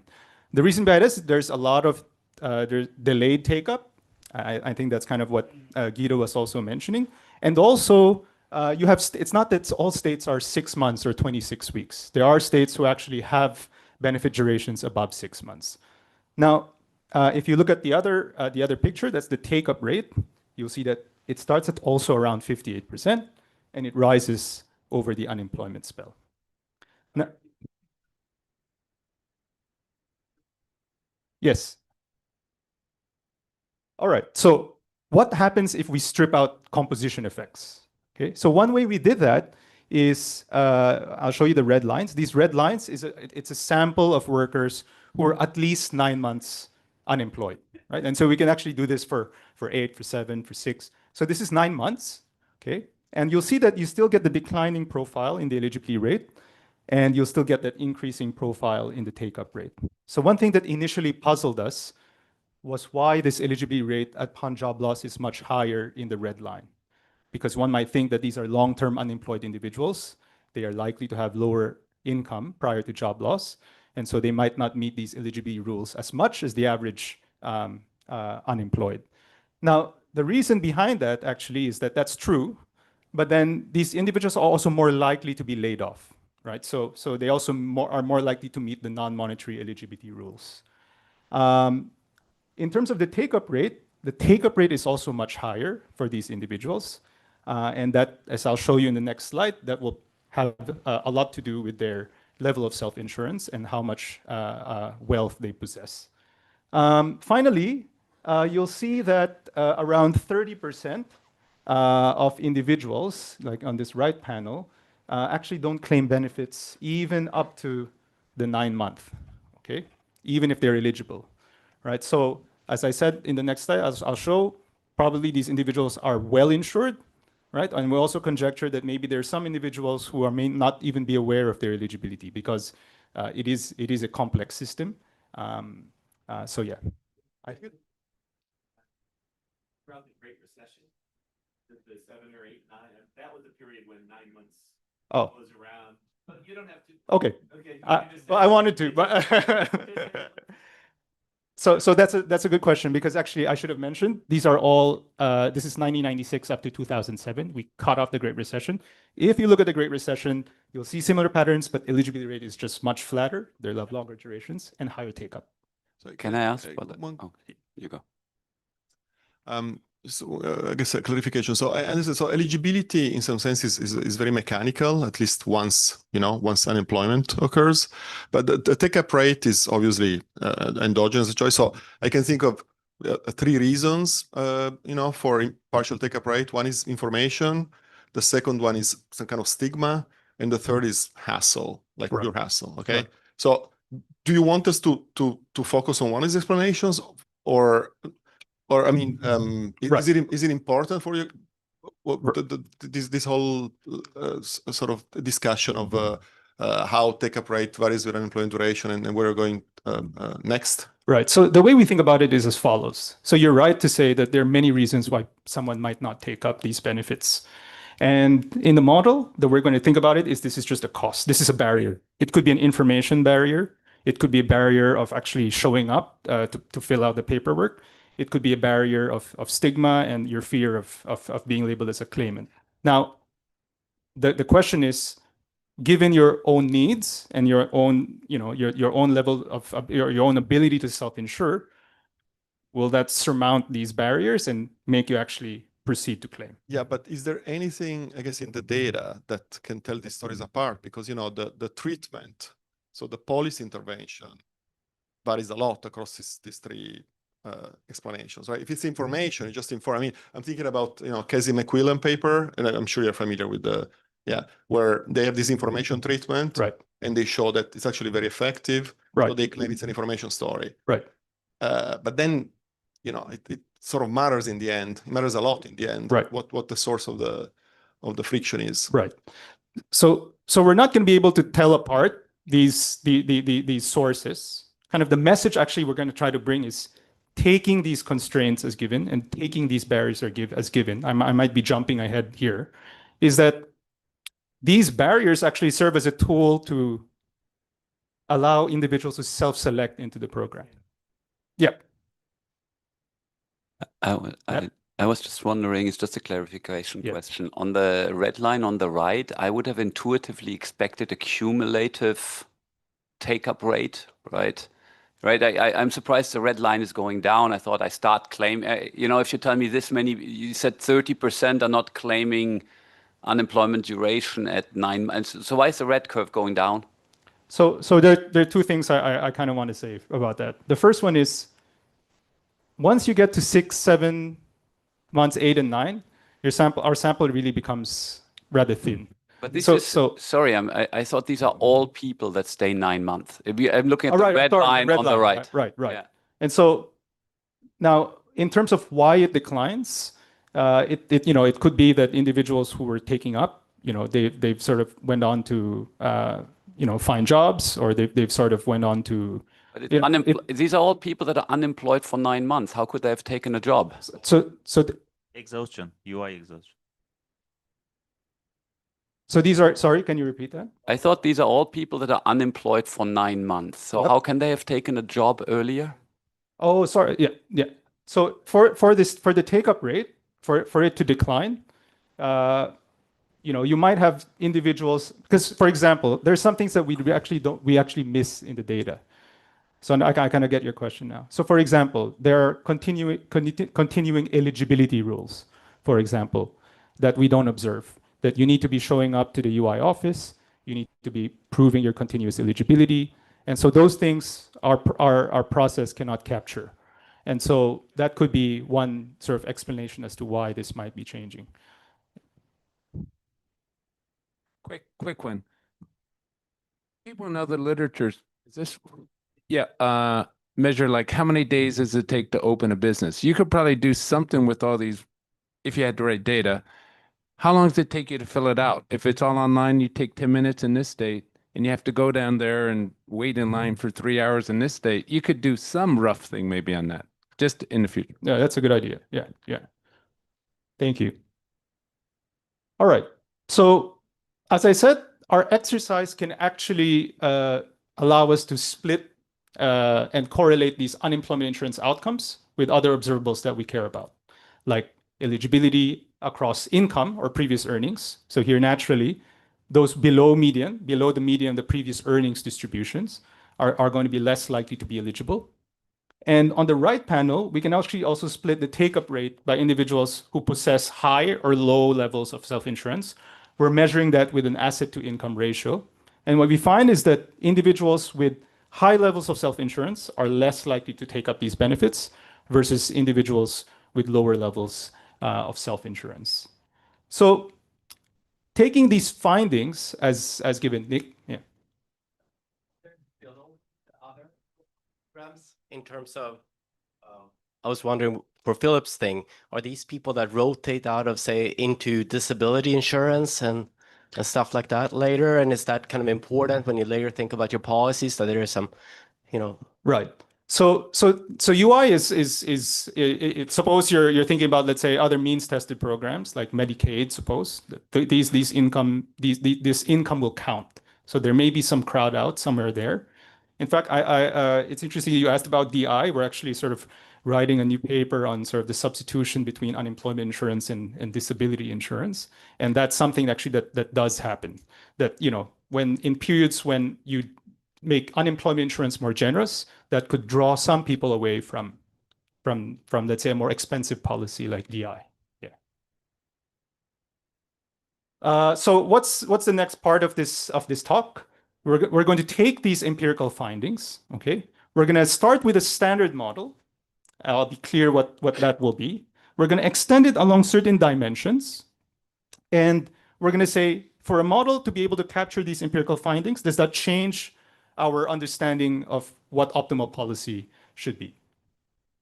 So let me get onto the model. You will see anything in red is basically the deviation we're going to make from the standard model. Okay. So anything in red. So preferences, they like to, individual agents like to consume. They dislike searching for work. That's S. And they dislike exerting take-up effort. That's D. So what is this take-up effort? This is essentially the things that sort of have come up in the talk, that you need to come up to claim benefits. You need to prove your continuing eligibility. Some firms might challenge your application and you might need to do more to prove your eligibility. So that's take-up effort. Individual agents are going to be risk averse. They're going to discount at beta, die with probability omega. So how are agents different in the model? They're going to be heterogeneous in terms of their employment status. W is worker, B is benefit eligible, NB is benefit ineligible. They're going to be different in terms of their assets, productivity, wages, and importantly, the duration of unemployment insurance receipt X. So we're going to track that. Idiosyncratic labor productivity evolves according to a persistent process Q, and individuals rent capital to firms for production and earn a net rate R minus delta. Sorry, don't I have to keep track of the individual? I may be employed, but I need to know my last few months of earnings.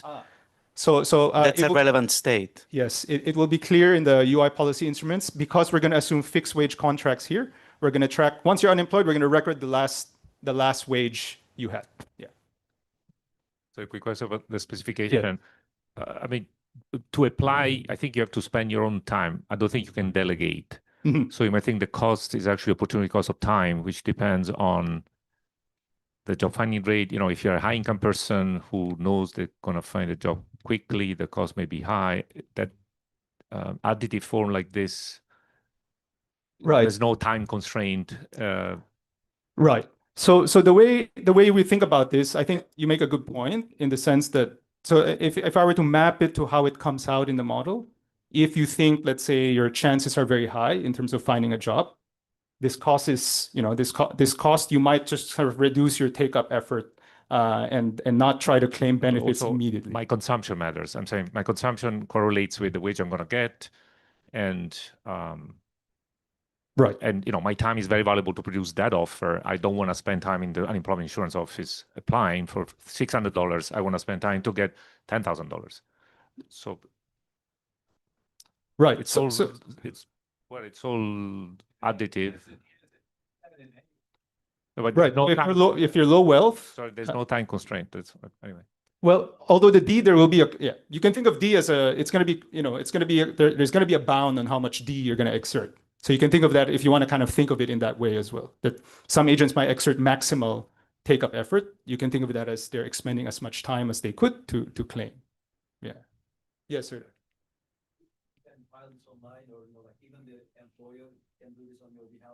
Oh, the employer will never do it for you because there's experience rating. Canada, for example, employers actually like when they Right. they just Right. Right, precisely because because in Canada there's no experience rating, but in the US there is. So actually firms challenge your application typically in the US. Yeah. There are online forms. Actually, we've tried it. We've called the Minnesota office and, you know, we've asked how we would, you know, we got led to this 90s video showing us how to claim benefits, and there is a form online. Yeah. So there is this process, but then you still need to show up. You need to prove eligibility. You need to prove continuing claims. So there's, you know, maybe a hybrid of it. Yeah. Right. That potentially can differ across states. Yeah. Yeah. Experience rating also differs across states, and it differs across employers within a state. Some are at the max already, some are at the min. So the effective experience rating is zero in some firms. And then they would have some incentive to help you fill out the forms. Right. All right. So let me proceed. Let's talk about the labor market. We're going to have directed search, okay? And individuals are going to direct their search towards different submarkets indexed by wage, W, and idiosyncratic labor productivity, Y. Each submarket is going to be characterized by theta, okay? That's just market tightness, which is vacancies divided by the aggregate search effort directed towards that submarket. The submarket determines your contact rates. We'll call job finding rate F, job filling rate Q. And the submarket also determines your fixed wage contract and your job separation probability gamma, which potentially can differ across Y. So once they meet, the firm worker pair produces with this production technology F, where capital is employed in production. So you're assuming that it's never optimal to quit. There are two reasons you would want to quit or get yourself fired, whatever. Yes. I've accumulated enough assets, or maybe you don't have any disutility of labor, so that forget about that. But I accumulate enough base period checks that I can become eligible. Right. So and then suppose it was so generous you just want to leave your job. Yeah. We're ruling that out. So in the model, it's going to be calibrated. I'll talk about that. But the value of unemployment is going to be bad enough for you not to want to do that. Yeah. All right. So let's talk about the unemployment insurance policy instruments. Again, the red will be the new bits. So here, the goal, I want to be clear, is not to actually model each and every detailed policy that I showed you earlier, right? So we also going to take a parsimonious approach in modeling these UI policy instruments to be close to the standard model, but we're still going to try to account for this heterogeneity. So what do I mean by this? First, we're going to have an ineligibility rate probability for those who are those upon job loss. Okay, so they've lost their job. With G probability, they're going to be ineligible for benefits. There's going to be this level parameter. There's going to be this slope parameter. Okay, that could depend on your previous wage. The same for replacement rate B. That's going to be a fraction of your previous earnings. There's a level and a slope parameter. We're going to use these 4 parameters to calibrate and match the level and heterogeneity in replacement rates and eligibility rates. Now, many studies have actually employed fully stochastic expiration of benefits. And that makes it very tractable, right? But in our setting, that's going to make the model unable to match the profile of the eligibility rate I showed you earlier, which is roughly flat, and it's going to go down, okay? So what we're going to do is we're going to track individual benefit claims in the model. And so you'll see here, you're going to get 0 expiration probability as long as you're below some X upper bar. Once you've exceeded that, then we allow for some probabilistic expiration, okay? So to have a reasonable average tax rate and government spending, we're going to have linear labor income taxes to fund the unemployment insurance system together with some exogenous government spending. So in the baseline results I will show you today, this is going to be under linear taxation because we want to analyze optimal policy in an economy where you don't have any other tool for redistribution. But we will repeat all this analysis in the case where we implement progressive taxation, as in Heathcote, Storelson, and Violante. Can I ask you, how do you think about SNAP, especially multi-unit, multi-earner households? Both are claimants. A lot of people claim it is. Right. So I'll show you in the model, but we're going to have a non-monetized value of non-market activity. We're going to try to hit the consumption drop upon job loss. It's going to be our simple way of modeling all these other things that people might have access to, right? So let me get on to the value functions. Here's the value of the employed. I'm going to go quickly because I'm a bit short on time. Consume, next period, they don't lose their job. They're still a worker. If they do lose their job, that G probability is your eligibility, remember, upon job loss. So you could be benefit eligible or benefit ineligible, okay? Here's the problem of a worker who is eligible for benefits. So first, they decide on their take-up effort, D, that determines the likelihood they're going to get benefits, VBT, or not, okay?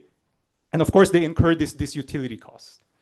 Now, if they do take up these benefits, this is what their problem is going to look like.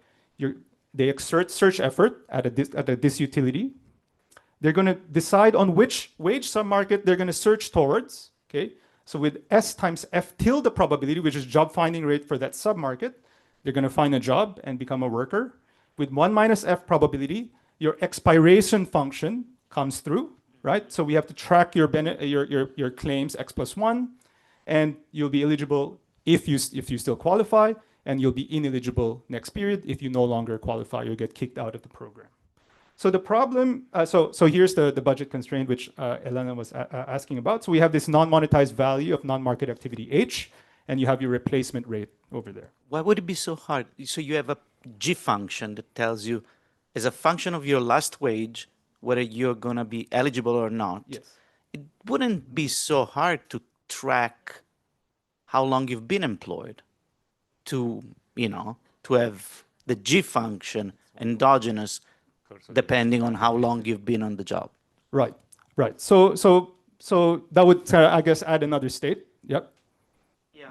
Right. So yeah, we did decide intentionally to sort of, because in our model, it's fixed wage contracts anyway. These employment relationships, you know, they have the same previous wage. So kind of the idea here is that W will be a sufficient statistic to kind of tell if you're eligible now, and then we match the gradient across previous wages that we see in the data. But happy to chat about it more. Yeah.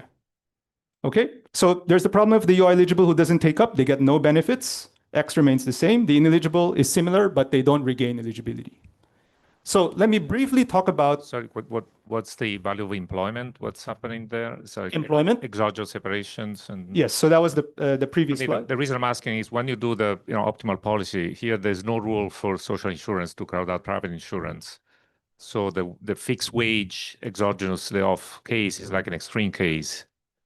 There's no rule for what? Social insurance, UI, to crowd out private insurance, namely, once I know you're protected, I'm going to fire you. So Well, this is an incomplete market model. Firms should offer an insurance contract. They shouldn't offer fixed wages. Right. What the role it plays here is on the individual's. What it crowds out is your individual's precautionary saving motives. Right. Well, but not, you know. Yeah. I disagree. If you offer an optimal insurance contract, the firm will do some of the savings for you.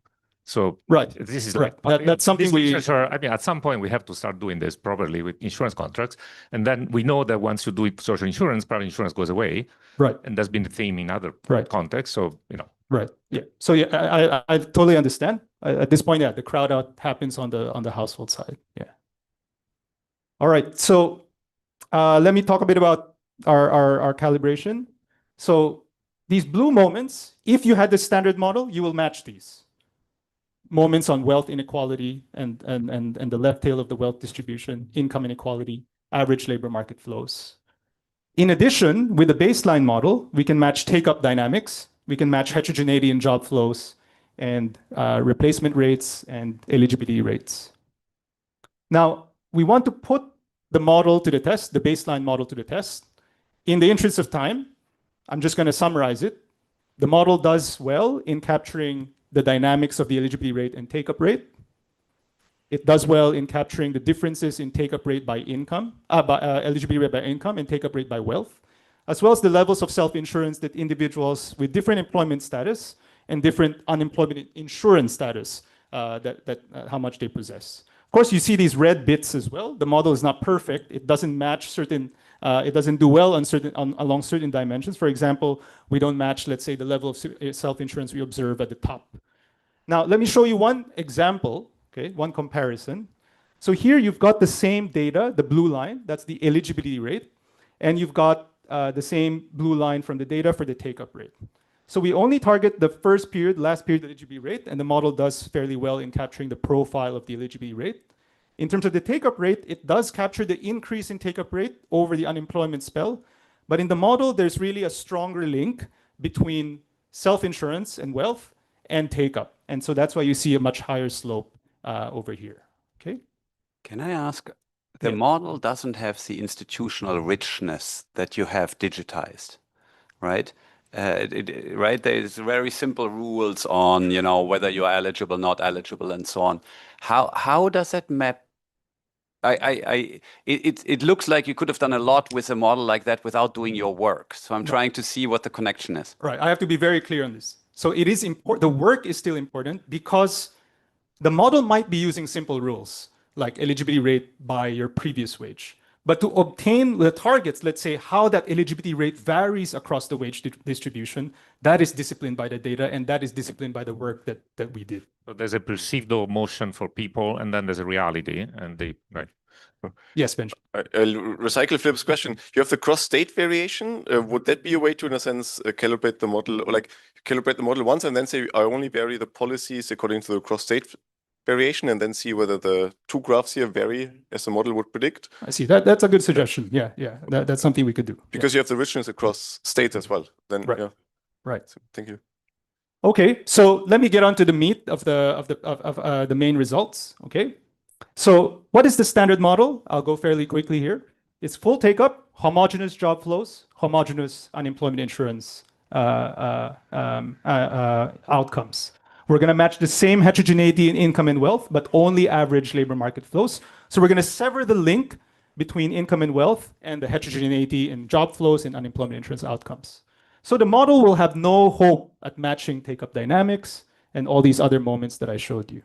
The question is, does the model's ability to match these moments alter our optimal policy prescriptions? Okay, so this table shows you current policy and the joint optimal policy when we optimize over 5 parameters that I discussed earlier. So we're going to optimize over an objective function, which is a social utilitarian social welfare function subject to a government budget constraint. And we're going to optimize over the 5 parameters I showed you earlier. So this is average replacement rate, quintiles across the previous earnings distribution. This is the eligibility rate.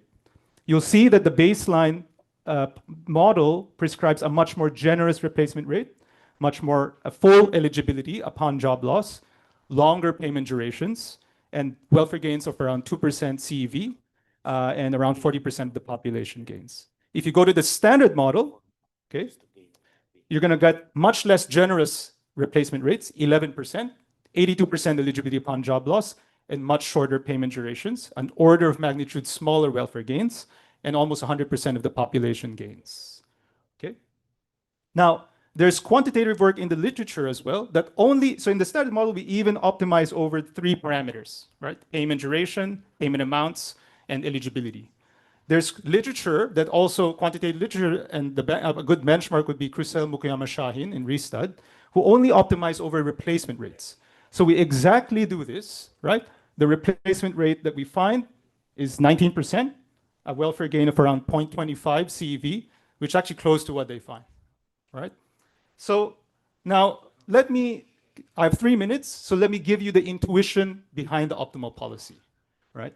At the core of it, unemployment insurance is a trade-off between insurance benefits and incentive costs.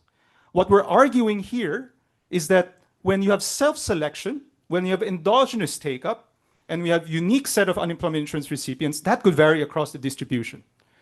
In terms of insurance benefits, that's clear. If wealth-poor individuals self-select into your program, insurance benefits are higher. In terms of incentive costs, these wealth-poor individuals are also going to have these lower incentive costs because if think about it, they have a high surplus of they have a high value of employment relative to unemployment. So they're exerting maximal search effort. They're trying their best to find a job, okay?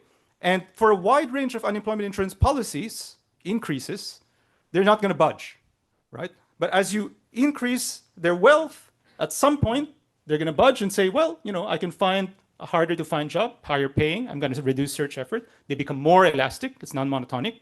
And then once you're rich, when you got at the right tail of the wealth distribution, they don't care about unemployment insurance. So they're not elastic for a different reason. Importantly, this non-monotonicity that I just discussed is observed empirically both in our data as well as documented in CHEDI 2008.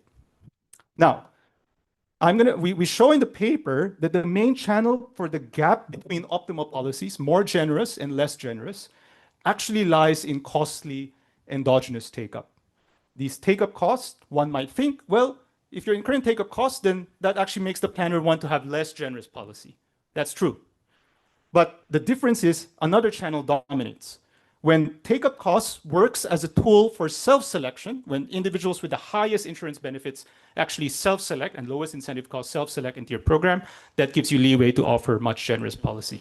So in the paper, we shut down endogenous take-up and we find that that optimal policy actually changes quite drastically to be less generous. So, in my last minute, as I said earlier, we acknowledge that the precise optimal policy will depend on our modeling choices. So the question we're going to ask to wrap up is, does the gap in optimal unemployment insurance between two models, the baseline and the standard, change on the alternative specifications? So we're going to repeat the same exercise, but we're going to do it by changing the baseline and the standard model, both, along certain dimensions. Suppose we introduce partial equilibrium in asset markets. Suppose we don't allow for borrowing. Suppose we introduce progressive taxation. Suppose we calibrate to a high value of unemployment and increase the disincentive cost of UI. The key message is that first, the first two features are not pivotal.